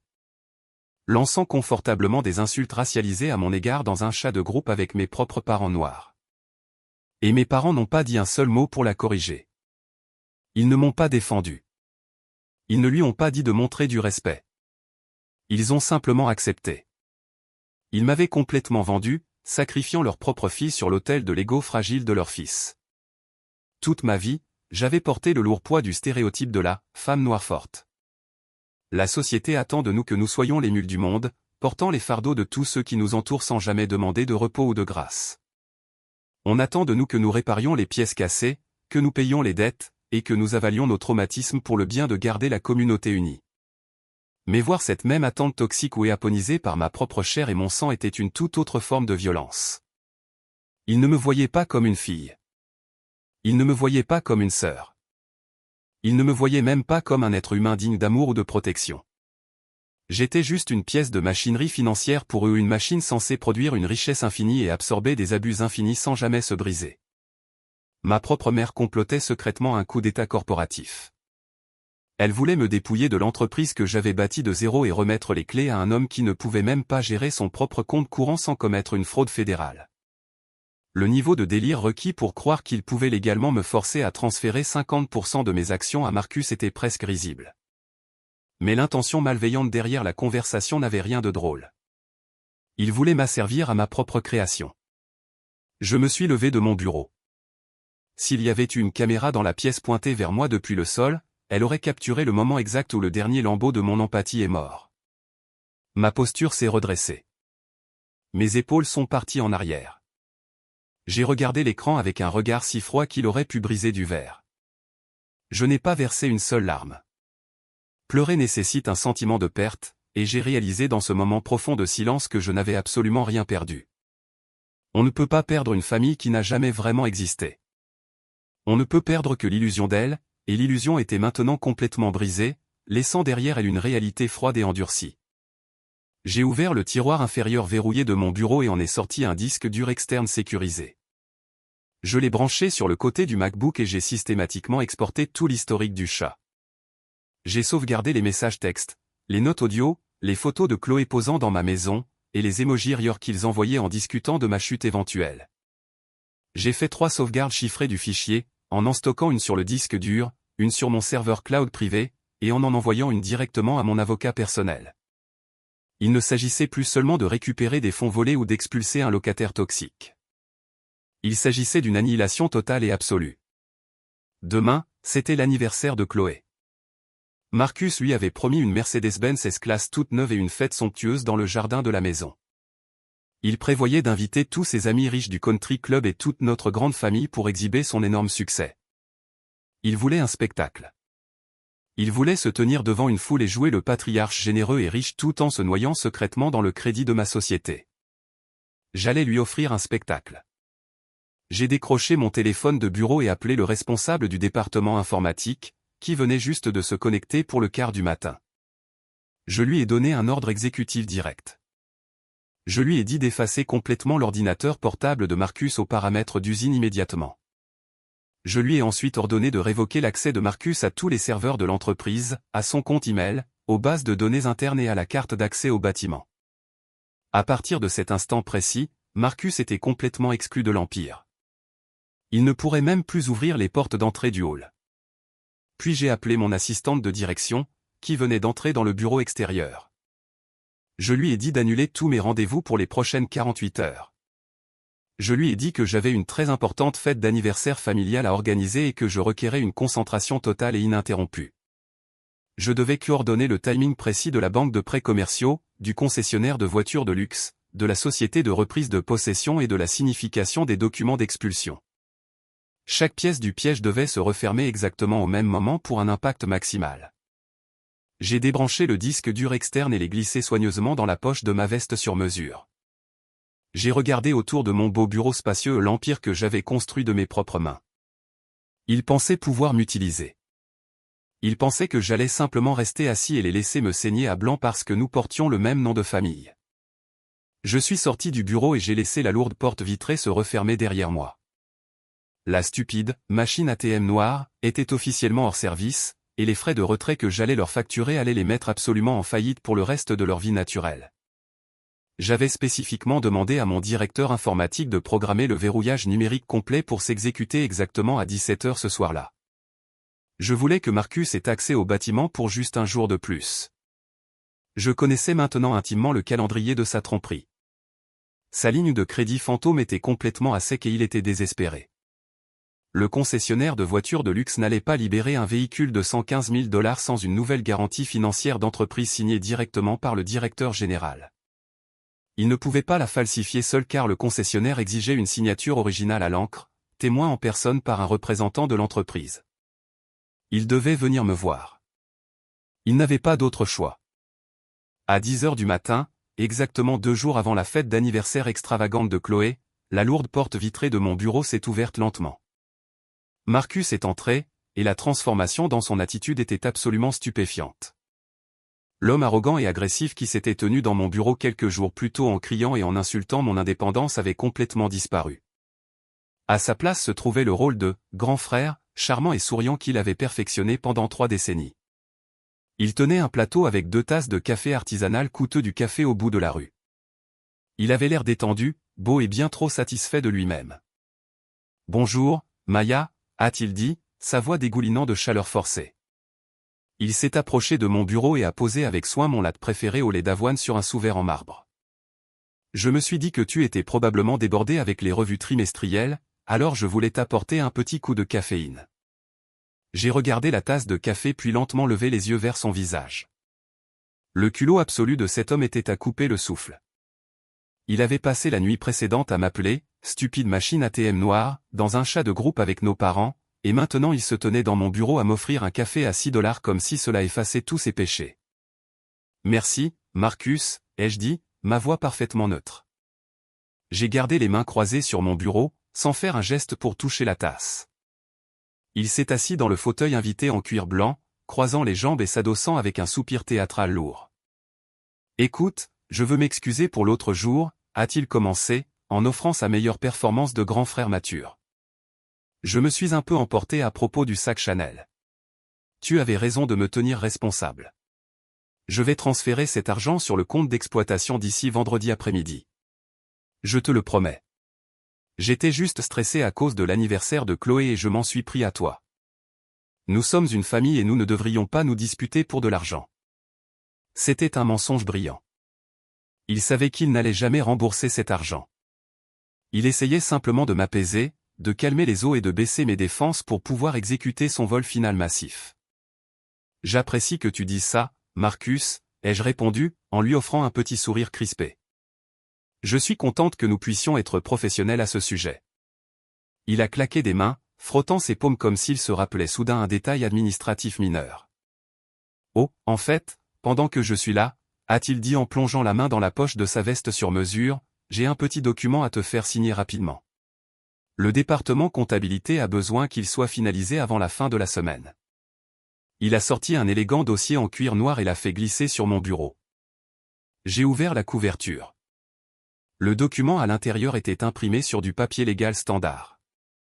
La première page était formatée pour ressembler exactement à une proposition fiscale interne d'entreprise. Elle avait notre logo en haut et beaucoup de paragraphes denses et ennuyeux sur l'amortissement des actifs trimestriels et les déductions d'équipement. C'était conçu pour ressembler au genre de paperasse administrative abrutissante qu'un directeur général occupé signerait sans réfléchir. Mais je n'étais pas une dirigeante négligente. J'étais une femme qui avait construit un empire en lisant les petits caractères.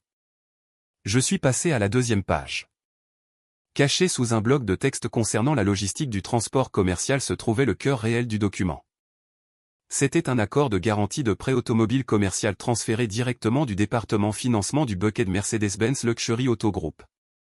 Il stipulait explicitement que ma société de gestion de marque de luxe agirait comme garant financier primaire inconditionnel pour un véhicule de 115 000 $ enregistré au nom de Marcus et Chloé.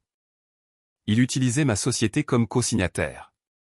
S'il arrêtait les paiements, ce que je savais pertinemment qu'il ferait dans les 2 mois, le concessionnaire ne reprendrait pas la voiture, il se contenterait de prélever les paiements mensuels directement sur mes comptes de paie d'entreprise. J'ai gardé mon visage parfaitement impassible. Je n'ai pas soupiré. Je n'ai pas cligné des yeux. J'ai lentement tourné vers la 3e et dernière page où un post-it jaune pointait vers une ligne de signature vide étiquetée « Autorisation du directeur général ». J'ai levé les yeux vers Marcus. Il prenait une gorgée de son café, essayant d'avoir l'air complètement détaché, mais je voyais la fine perle de sueur se former sur sa tempe. Sa jambe droite tremblait légèrement sous la chaise. Il avait peur que je lise attentivement. Juste une restructuration fiscale interne, ai-je demandé légèrement, en passant mon doigt le long du bord du papier. Exactement, a-t-il répondu rapidement, avec un geste dédaigneux. Juste mettre à jour les calendriers d'amortissement pour nos baux commerciaux, a dit le comptable. Si on le signe aujourd'hui, on peut maximiser la déduction pour le trimestre en cours. Tu sais comment sont ces gars des finances, toujours à courir après une échéance. J'ai regardé à nouveau le papier. Pendant une brève seconde fugitive, j'ai pensé à le confronter sur le champ. J'ai pensé à lui jeter le papier au visage, à lui montrer l'audit et à regarder son charme faux se briser en 1000 morceaux. Mais ce serait trop facile. Cela lui donnerait l'occasion de courir chez notre mère et de raconter une histoire sur mon caractère déraisonnable et paranoïaque. Je voulais qu'il commette l'acte. Je voulais qu'il prenne ce document, le remette au concessionnaire et conduise cette voiture hors du parking. Je voulais que la fraude soit une réalité pleinement exécutée avant que je ne lâche le marteau. J'ai tendu la main par-dessus mon bureau et pris mon lourd stylo plume Mont Blanc. J'ai retiré le capuchon et positionné la plume en or au-dessus de la ligne de signature. Dans le système bancaire commercial américain, une signature exécutive est essentiellement un verrou biométrique. Quand j'ai incorporé mon entreprise pour la première fois, j'ai dû me rendre à l'agence principale de ma banque commerciale et remplir une carte de signature officielle.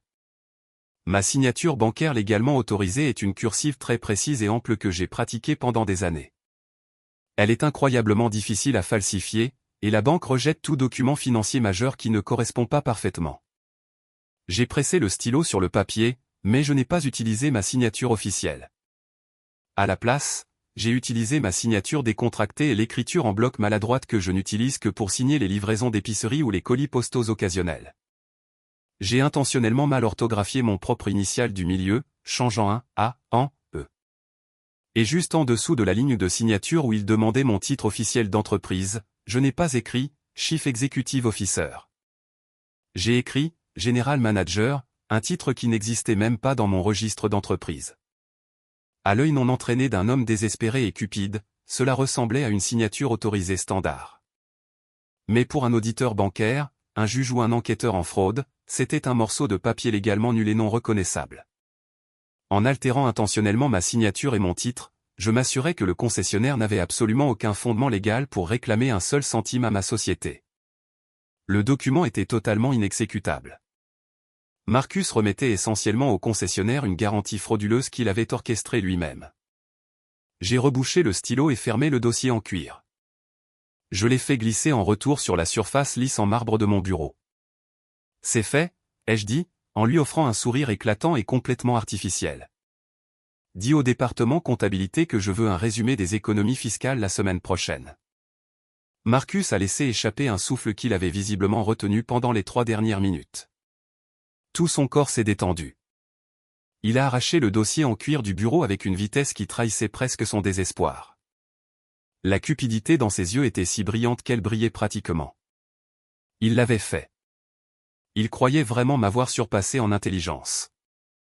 Il croyait avoir sécurisé le symbole de statut ultime à exhiber devant sa femme et ses amis du country club, entièrement à mes frais. « Tu es la meilleure, Maya », a-t-il dit en se levant et en m'offrant un sourire triomphant éclatant. Je vais porter ça directement à l'équipe financière. Passe une bonne journée au bureau.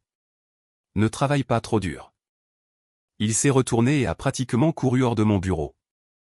Il allait si vite qu'il a oublié de prendre son café avec lui. Je suis resté assise dans mon fauteuil et j'ai écouté ses pas s'éloigner dans le couloir, se dirigeant droit vers les ascenseurs. Je savais exactement où il allait. Il se rendait directement au concessionnaire Mercedes de Buckhead pour remettre ce document frauduleux à un vendeur et exiger les clés de la S-Class noire. J'ai regardé la tasse de café qu'il avait laissée sur mon bureau. Je l'ai prise, je me suis dirigé vers la petite poubelle dans le coin de mon bureau et je l'y ai jetée. Le piège était maintenant entièrement tendu. L'appât avait été pris. Il avait la fausse approbation dont il avait besoin pour exécuter sa grande illusion. Maintenant, tout ce que j'avais à faire était de m'assurer que toute la famille soit réunie au même endroit pour regarder l'illusion s'effondrer violemment. Je suis retourné à mon bureau, j'ai pris mon téléphone et j'ai composé le numéro direct de mon avocat. Il était temps de finaliser le timing de l'avis d'expulsion. Richard a répondu à la 2e sonnerie. Sa voix était nette et professionnelle et exactement le ton qu'on veut d'un avocat immobilier haut de gamme qui facture $900 de l'heure. Je me suis tenu près de la fenêtre du sol au plafond de mon bureau, regardant la ville en bas. Tout l'axe de mon monde semblait avoir définitivement basculé. C'était une inclinaison vertigineuse et belle où les lourdes charges des obligations familiales glissaient enfin de mes épaules, ne laissant qu'une gravité froide et calculée à leur place. Je veux que les documents d'expulsion soient finalisés immédiatement, lui ai-je dit, ma voix ferme et totalement dépourvue de tout sentiment familial. La propriété sur Oak Ridge Drive, le locataire est Marcus, et il est actuellement en retard de 18 mois sur son bail. Je veux un avis standard de 30 jours pour quitter les lieux pour non-paiement du loyer. Richard a fait une pause d'une brève seconde. Vous parlez de votre frère, c'est bien ça? Nous avons discuté de cette propriété il y a quelques années quand vous avez exécuté le bail. Êtes-vous absolument certaine de vouloir procéder à une expulsion formelle hostile? Une fois que je dépose cela auprès du greffier du comté, cela devient une affaire de registre public. Je suis entièrement certaine, Richard, ai-je répondu. Je veux que l'avis soit imprimé sur du papier légal épais. Je veux que le montant exact du loyer en retard soit mis en évidence sur la première page. C'est 72 000 $ d'arriérés. Je veux que les conséquences légales du non-déménagement soient explicitement détaillées. Il a 30 jours pour se retirer lui-même, sa famille et ses biens de ma propriété, sinon le shérif du comté les enlèvera physiquement pour lui. Compris, a dit Richard, son ton passant en mode exécution légale pure. Je vais faire rédiger l'avis de quitter les lieux par mon parajuriste tout de suite. La procédure standard est de faire apposer par un huissier sur la porte d'entrée ou de le remettre directement au locataire. Quand voulez-vous qu'il soit signifié? Ne prenez pas d'huissier, ai-je instruit. Envoyez le document physique finalisé par coursier directement à mon bureau demain après-midi. Je vais le lui signifier personnellement. Richard a accepté et a raccroché. Un appel de fait. La fondation du mode de vie de faux millionnaire de Marcus et Chloé avait officiellement été condamnée légalement. Maintenant, il était temps de couper l'approvisionnement en oxygène financier qui maintenait le reste de leur délire en vie. Je suis retourné à mon bureau et j'ai pris la ligne fixe sécurisée, composant l'extension directe de mon contact bancaire d'entreprise élite à l'institution de prêt commercial. Elle s'appelait Victoria, et elle gérait toutes les autorisations de haut niveau pour mon portefeuille d'entreprise. Elle a répondu immédiatement, me saluant avec son professionnalisme joyeux habituel. Victoria, je dois initier un gel d'actifs à tolérance zéro sur tous les comptes secondaires liés à mon numéro d'identification d'employeur, ai-je dit, allant droit au but. Le ton joyeux de Victoria a disparu instantanément, remplacé par une efficacité corporate tranchante. Bien sûr, Maya. Quelle est la portée du gel? S'agit-il d'une carte compromise ou d'une violation systémique complète? C'est une violation interne complète, ai-je expliqué. Je veux que vous révoquiez immédiatement l'autorité d'achat d'entreprise de mon directeur des opérations, Marcus. Annulez sa carte noire. Annulez toutes les cartes de voyage secondaires émises à son nom. Terminez ses identifiants de connexion pour le portail bancaire en ligne. Mais surtout, Victoria, je veux que vous consultiez la ligne de crédit fantôme qu'il a récemment ouverte en utilisant l'entreprise comme garant. J'ai entendu le cliquetis rapide de son clavier à travers la ligne. Je l'ai ici même, a-t-elle dit, sa voix tendue par l'inquiétude. La ligne de crédit commercial renouvelable. Le solde impayé actuel est de 290 000 $. Je l'ai là, ai-je ordonné. Mettez un verrouillage dur sur le compte. Ne permettez plus qu'un seul centime soit tiré de cette ligne de crédit. Et Victoria, il y a une demande d'autorisation entrante du bucket Mercedes-Benz Luxury Auto Group pour 115 000 $. Ils vont tenter de traiter la paperasse finale et de tirer les fonds d'ici demain matin. Je vois l'autorisation en attente, a confirmé Victoria. Voulez-vous que je refuse simplement la charge? Non, ai-je dit, en me penchant en avant, posant mes coudes sur le marbre frais de mon bureau. Je veux que vous la rejetiez durement et que vous signaliez toute la transaction comme un événement critique de fraude au crédit. La signature sur le document de garantie d'entreprise qu'il a fourni au concessionnaire est mathématiquement invalide.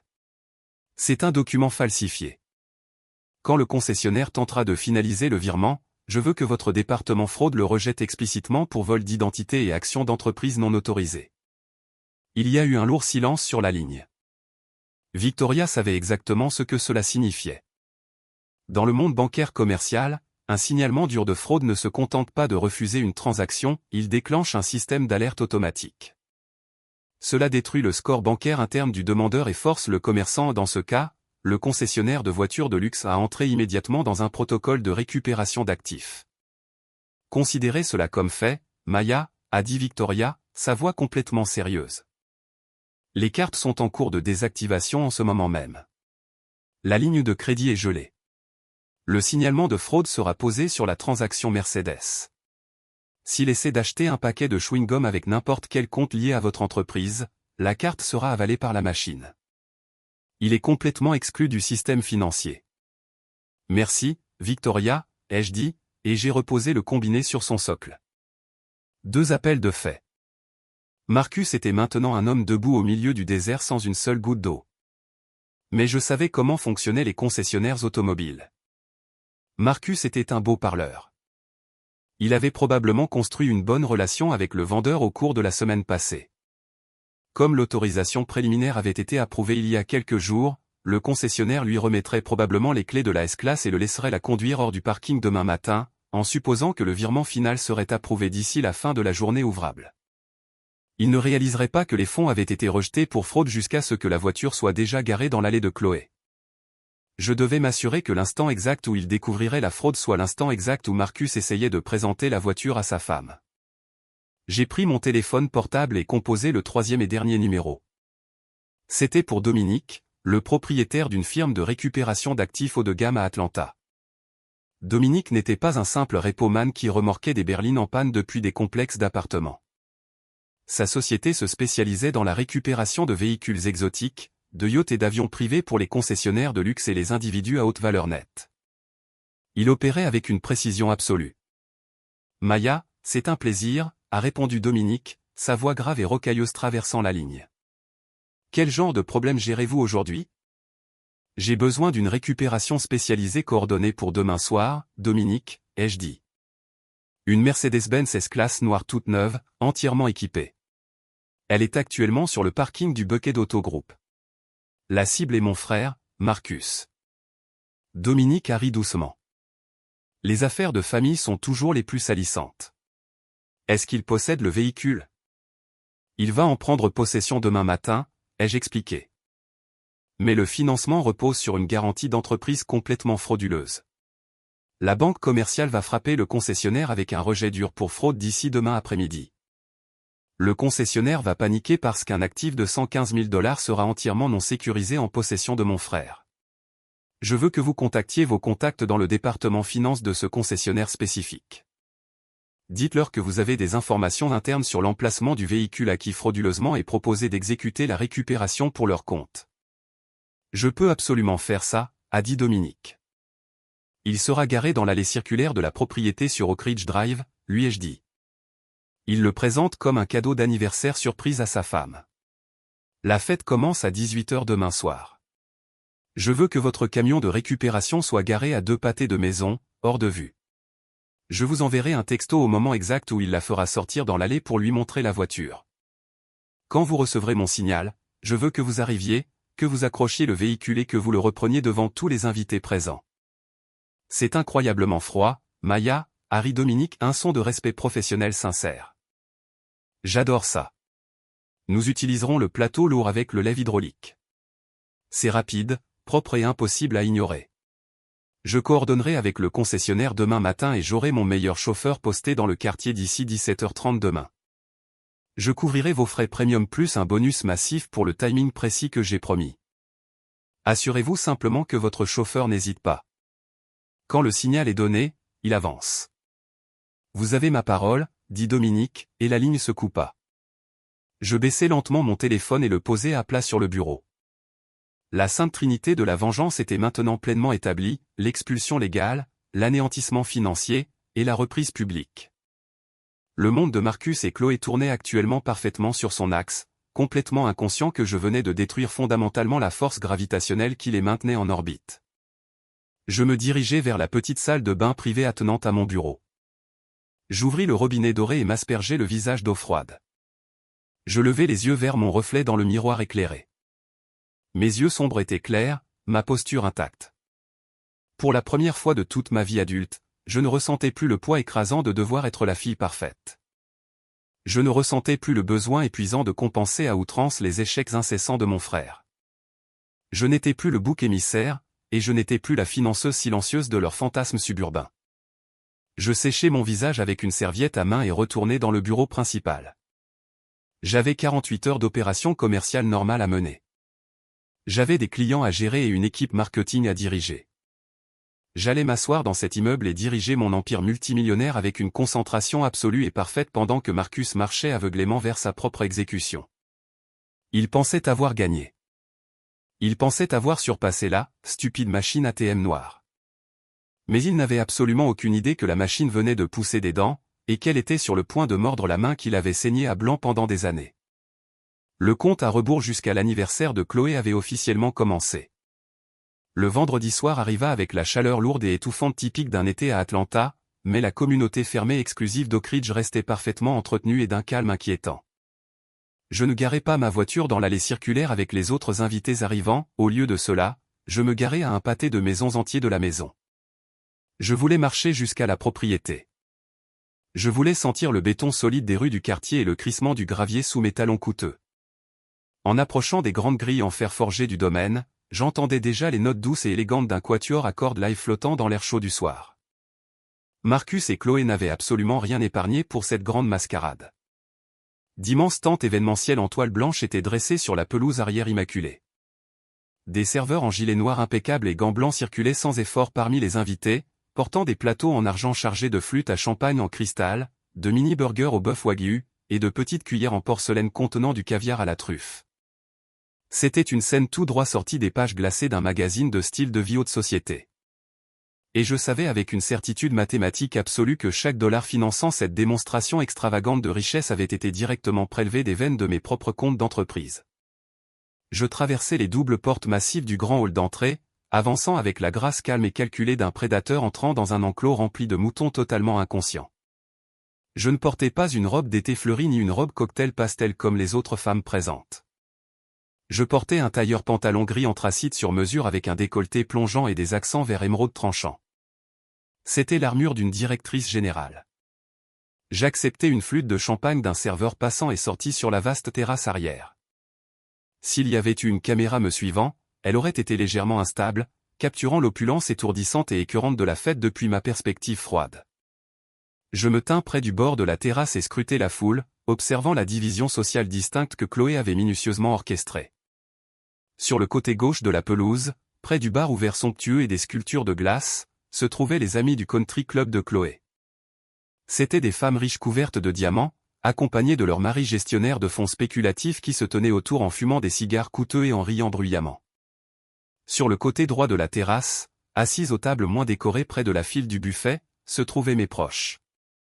Les tantes, oncles et cousins de Marcus étaient regroupés ensemble, visiblement un peu mal à l'aise. Chloé ignorait pratiquement ses beaux-parents noirs, ne leur offrant rien de plus que des sourires tendus et obligatoires avant de se précipiter pour tenir sa cour avec ses amis élites. Chloé portait une robe longue en soie blanche perle qui épousait sa silhouette, la faisant ressembler à une reine nuptiale moderne tenant audience. Quand elle me repéra enfin près des colonnes en pierre, ses yeux pâles brillèrent d'une étincelle momentanée d'agacement, mais elle était une maîtresse des relations publiques à sa manière tordue. Elle plaqua rapidement son sourire artificiel éclatant signature et glissa vers moi, sa robe de soie bruissant doucement contre les dalles de la terrasse. « Maya, tu es venue » roucoula-t-elle, se penchant pour un bisou aérien théâtral que je ne lui rendis pas. « Je suis tellement contente que tu aies décidé de faire une pause dans ton travail acharné. Tu dois vraiment apprendre à te détendre et à profiter des fruits d'une bonne vie de famille. Ce n'est pas sain pour une femme d'être aussi obsédée par la paperasse tout le temps. » Je pris une gorgée lente et délibérée de mon champagne. Les bulles éclatèrent vivement sur ma langue. « Joyeux anniversaire, Chloé, dis-je, ma voix douce et parfaitement neutre. Ta maison est absolument magnifique ce soir. » Elle rayonna complètement, manquant l'emphase délibérée et dangereuse que j'avais mise sur le mot « ta ». « Merci » soupira-t-elle, posant une main délicate sur sa clavicule.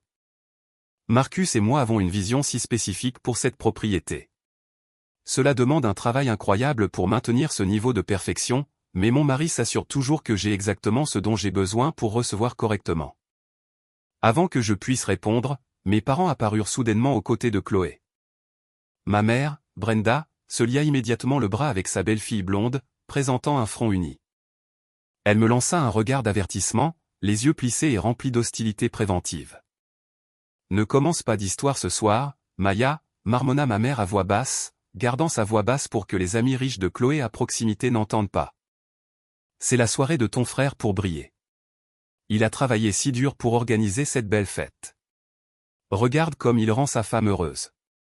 Tu pourrais apprendre une ou deux choses de lui sur la façon de traiter la famille. » Mon père, Derek, s'avança à côté de ma mère, bombant le torse avec fierté. « Ta mère a raison, Maya, ajouta-t-il de sa voix grave et autoritaire. Ce soir, il s'agit de respecter l'homme de la maison. Marcus prouve exactement ce que signifie être un pourvoyeur. Assieds-toi, prends un verre, et essaie d'être heureuse pour quelqu'un d'autre pour une fois. Je regardais les trois là debout, complètement enveloppés dans leur délire partagé. Ils se tenaient sur la terrasse en pierre d'une propriété que je possédais, me faisant la leçon sur le travail acharné tout en buvant du champagne que j'avais involontairement payé. Je n'argumentais pas. Je n'élevai pas la voix ni ne me défendis. Je leur adressai simplement un sourire lent et glacial. Vous avez absolument raison, père, répondis-je, regardant par-dessus le bord de mon verre en cristal. Je vais apprendre exactement de quoi Marcus est capable ce soir. À exactement 18h45, le quatuor à cordes s'arrêta brusquement. Le murmure bas de la foule se tut alors que Marcus montait sur la terrasse en pierre surélevée surplombant la vaste pelouse. Il portait un smoking bleu nuit sur mesure, incarnant chaque centimètre du patriarche riche et autodidacte qu'il prétendait désespérément être. Il tapa sur le micro, envoyant un bref sifflement de feedback à travers les haut-parleurs extérieurs imposants. Le jardin tomba dans un silence complet. « Bienvenue à tous », annonça Marcus, ouvrant grand les bras vers la foule. « Merci à tous d'être venus chez nous ce soir pour célébrer la lumière absolue de ma vie, ma magnifique épouse, Chloé. » La foule applaudit poliment. Mon père se tenait au tout premier rang, applaudissant plus fort que quiconque, un air de fierté arrogante écrasante gravé sur son visage vieilli. Marcus attendit que les applaudissements s'estompent avant de poursuivre son discours, arpentant la terrasse comme un politicien chevronné prononçant un discours-programme. Quand j'ai rencontré Chloé pour la première fois, je lui ai promis que je lui donnerais le monde, dit Marcus, sa voix tonnant avec une sincérité fabriquée. Je lui ai promis qu'en tant qu'homme, c'était mon devoir sacré de pourvoir, de protéger, et d'élever notre famille au plus haut standard possible. Laissez-moi vous dire ce que cela demande, du sang, de la sueur, et un dévouement implacable pour construire une vie comme celle-ci. Il y a des nuits tardives, des matins tôt, et des sacrifices sans fin. Mais en regardant ce magnifique domaine aujourd'hui, et en voyant ma reine rayonner en soi, je sais que chaque goutte de sueur en valait la peine. L'hypocrisie stupéfiante de ces mots me souleva le cœur. Il se tenait sur ma terrasse, prenant tout le crédit public pour mon sang, ma sueur, et mon dévouement implacable. Il avait volé mon identité d'entreprise pour financer son ego, et maintenant il prêchait à une foule sur son propre travail acharné. Mais je restais parfaitement immobile. Je me tins près du bord de la terrasse, tenant mon verre et attendant l'acte final de sa pièce. Et maintenant, dit Marcus, sa voix montant en un crescendo dramatique alors qu'il pointait vers l'avant de la maison, j'ai une dernière surprise pour ma femme, Chloé. Bébé, monte ici avec moi. Chloé laissa échapper un soupir théâtral essoufflé et flotta pratiquement sur les marches en pierre, posant les deux mains sur sa bouche. Elle joua le rôle de l'épouse gâtée et submergée à la perfection absolue. Marcus passa un bras fermement autour de sa taille et dirigea son attention vers les grandes grilles latérales en fer qui s'ouvraient sur l'allée circulaire. « Tout le monde, dirigez votre attention vers l'allée avant », cria Marcus dans le micro. « Joyeux anniversaire, ma reine. » Au signal, un voiturier engagé s'avança et retira une immense housse en soie argentée de voiture. Le prix fut enfin révélé. C'était une Mercedes-Benz S-Classe noire toute neuve, entièrement équipée, reposant parfaitement sous l'éclairage paysager coûteux. La peinture sombre immaculée reflétait les lumières de la fête comme un miroir, et un énorme nœud en velours rouge était attaché sur le capot. La foule laissa échapper un énorme soupir collectif d'envie pure et sans tenue. Les épouses du country club chuchotaient furieusement entre elles, visiblement impressionnées par l'étalage extravagant de richesses. Ma famille acclama bruyamment, sifflant et applaudissant pour leur garçon en or. Chloé poussa un cri perçant de joie et jeta ses bras autour du cou de Marcus, l'embrassant profondément tandis que les flashs des photographes engagés éclataient tout autour d'eux. Il l'avait fait. Il avait exécuté avec succès sa grande illusion. Il plongea la main dans la poche de son smoking, en sortit le porte-clés argenté lourd, et le tendit à Chloé. Elle leva les clés haut dans les airs comme un trophée de championnat, les agitant vers ses amis acclamants. Ils se tenaient au sommet absolu de leur montagne fabriquée, se prélassant dans l'adoration d'une foule qu'ils avaient entièrement trompée. Je pris une autre gorgée lente de mon champagne et plongeai la main dans la poche de ma veste anthracite. Mes doigts effleurèrent l'écran froid de mon téléphone portable. Je le sortis et regardai le seul message texte dans ma boîte de réception de Dominique, l'agent de recouvrement. Le message disait « Mon chauffeur est au bout du pâté de maison, attendant votre signal ». Je levai les yeux de mon téléphone, regardant Marcus embrasser la joue de sa femme tandis que la foule continuait d'applaudir. Je tapai 2 mots simples sur mon téléphone et appuyai sur envoyer, avancer. Chloé tendit sa pochette scintillante à une amie et posa dramatiquement à côté de la porte côté conducteur. Elle dit à son amie de s'assurer que l'angle capture le nœud en velours rouge et la maison en arrière-plan pour son feed Instagram. Elle tendit sa main manucurée, ses doigts effleurant légèrement la poignée noire élégante de la portière de la voiture. Elle ne parvint jamais réellement à l'ouvrir. Une sirène forte et perçante brisa soudain l'atmosphère élégante. Le rugissement lourd et agressif d'un moteur diesel surpassa les applaudissements polis et la douce musique à cordes. Les grandes grilles en fer au bout de l'allée furent poussées entièrement ouvertes alors qu'un camion remorque plat commercial lourd s'engagea en grondant sur l'allée circulaire immaculée. Ses lumières d'urgence ambre clignotaient follement, projetant des ombres jaunes dures sur les visages des invités terrifiés. Si une caméra avait été focalisée sur mon visage à cet instant précis, elle aurait zoomé instantanément pour capturer le demi-sourire lent et glacial qui se répandit sur mes lèvres. Le camion remorque s'arrêta en crissant à quelques pieds de la Mercedes. La porte s'ouvrit et 2 hommes descendirent. L'un était un chauffeur costaud portant un gilet haute visibilité. L'autre était un homme en costume gris élégant que je reconnus immédiatement comme le directeur général de la concession Mercedes-Benz de Buckhead. Il avait l'air absolument furieux. Marcus se figea, sa posture confiante complètement dissoute. « Et, que se passe-t-il ici » cria-t-il, sa voix se brisant légèrement alors qu'il descendait précipitamment les marches. « C'est une propriété privée. » Le directeur général l'ignora complètement. Il marcha directement vers Marcus et arracha le porte-clés argenté de sa main tremblante. Marcus recula en chancelant sous le choc. Le directeur monta ensuite les marches en pierre sur la terrasse et saisit le micro sur son support. Il se fichait des invités riches, du champagne, ou des ballons d'anniversaire. Il ne se souciait que de son inventaire manquant et de protéger sa concession. « Marcus, vous êtes complètement fou », annonça le directeur, sa voix en colère amplifiée par les haut-parleurs extérieurs imposants pour que chaque personne entende. La transaction de 115 000 $ pour ce véhicule vient d'être signalée par la banque commerciale comme une grave fraude au crédit. Les comptes d'entreprise que vous avez fournis sont complètement gelés, et la signature du garant d'entreprise a été rejetée comme une contrefaçon flagrante. Toute la foule retint son souffle. Une onde de choc collective traversa l'audience.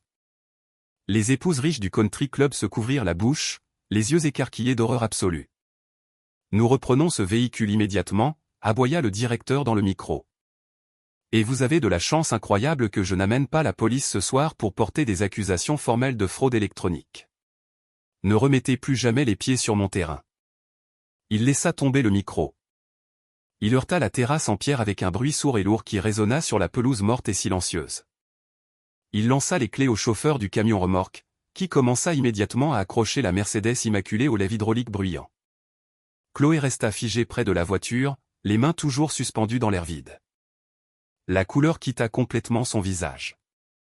Sa robe de soie blanche perle parfaite ressemblait soudain à un costume tragique et pathétique. Elle regarda frénétiquement ses amis élites, qui chuchotaient déjà furieusement entre eux, reculant physiquement d'elle pour se distancier du scandale. C'était l'humiliation ultime et absolue se déroulant sous les lumières vives de la fête. Les chaînes lourdes du camion remorque claquèrent bruyamment contre le cadre métallique de la Mercedes. Ce son métallique sortit enfin Marcus de son état paralysé. Ses yeux balayèrent follement la pelouse avant de se fixer directement sur moi, debout calmement près des colonnes de la terrasse. La panique consuma complètement son visage. Il remonta précipitamment les marches en pierre, abandonnant sa femme, et se rua vers moi. Il tendit la main et saisit mon bras, ses doigts s'enfonçant dans la manche de ma veste. « Maya, s'il te plaît » supplia-t-il, sa voix un murmure désespéré et pathétique. « Tu dois appeler la banque. Tu dois arranger ça tout de suite. Dis-leur que c'est une erreur. Débloque les cartes.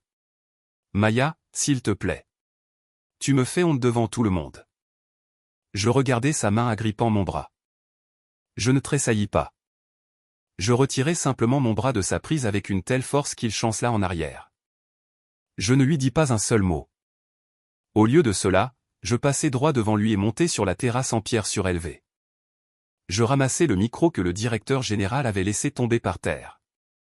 Je sortis mon téléphone portable de ma poche et le levai pour que toute la foule le voie. Mon frère est très inquiet d'être embarrassé, annonçai-je dans le micro, ma voix résonnant par-dessus le bourdonnement du moteur du camion remorque. La pelouse était si silencieuse qu'on pouvait entendre le vent bruisser dans les chênes. Je regardai directement Chloé, qui tremblait près de l'allée. Je lus ces mots exacts dans le micro. Laisse la stupide machine ATM noire s'épuiser jusqu'à la mort. Maman et papa ont dit qu'ils la presseront de transférer 50% des parts d'entreprise à toi de toute façon. Profitons simplement du voyage pendant qu'elle paie pour tout. Des exclamations fusèrent à nouveau de la foule. Chloé se couvrit le visage avec les mains, laissant échapper un sanglot bruyant de pure honte. Mes parents restèrent figés dans la foule, la bouche ouverte, complètement exposés comme les facilitateurs qu'ils étaient. Mais je n'avais pas fini. Je plongeai la main dans ma veste sur mesure et sortis l'enveloppe légale épaisse que mon avocat m'avait remise plus tôt dans l'après-midi. Je marchai jusqu'au bord de la terrasse et la lançai violemment sur Marcus. L'enveloppe lourde le frappa à la poitrine et tomba sur la terrasse en pierre juste à ses pieds. « Tu veux jouer le patriarche riche, Marcus ?» demandai-je, ma voix résonnant avec une autorité absolue. « Alors tu peux commencer à payer pour ta propre vie. Cette enveloppe contient un avis légal formel. Cette maison d'1 million de dollars que tu aimes exhiber ne t'appartient pas. Elle appartient à ma société immobilière. Tu n'es rien d'autre qu'un locataire, et tu n'as pas payé de loyer depuis 18 mois. Tu as exactement 30 jours pour quitter ma propriété avant que le shérif du comté ne te jette, toi et tes affaires, dans la rue. » Le silence qui suivit fut assourdissant. Puis, le chaos absolu commença. Chloé poussa un hurlement à glacer le sang. Elle chargea les marches de la terrasse, sa robe de soie traînant sur la pierre, et gifla Marcus au visage avec un craquement écœurant. Elle hurla qu'il était un menteur et un fraudeur, frappant sa poitrine alors qu'il essayait de reculer. Les épouses riches du country club tournèrent immédiatement le dos et coururent pratiquement vers la sortie, traînant leur mari avec elles, impatientes d'échapper aux retombées radioactives du scandale. L'empire factice s'était officiellement effondré, et je restais là à le regarder brûler. Cela fait exactement 6 mois depuis la nuit où j'ai démoli la grande illusion sur Oak Ridge Drive. La poussière a enfin retombé.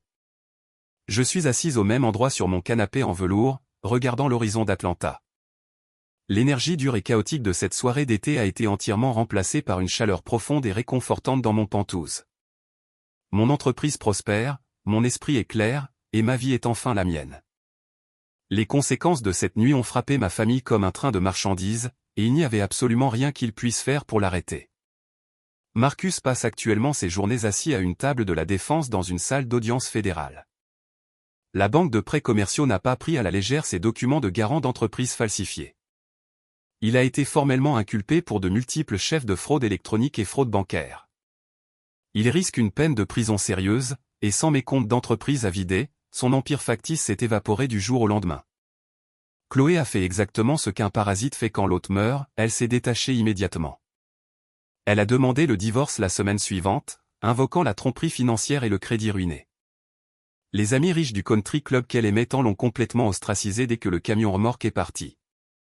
Sans argent ni maison d'1 million de dollars pour filmer ses vidéos esthétiques sur les réseaux sociaux, elle a été forcée de faire ses valises de designer et de déménager dans le sous-sol inachevé de ses parents en banlieue.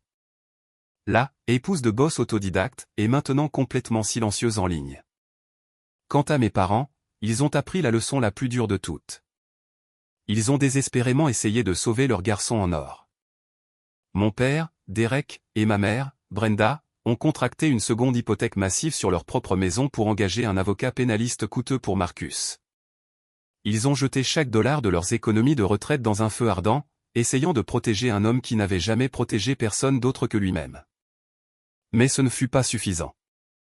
Les frais légaux les ont vidés en quelques mois, les mettant au bord absolu de la faillite. Quand l'argent a manqué, ils ont enfin fait ce qu'ils faisaient toujours quand ils avaient besoin d'un sauvetage, ils m'ont appelé.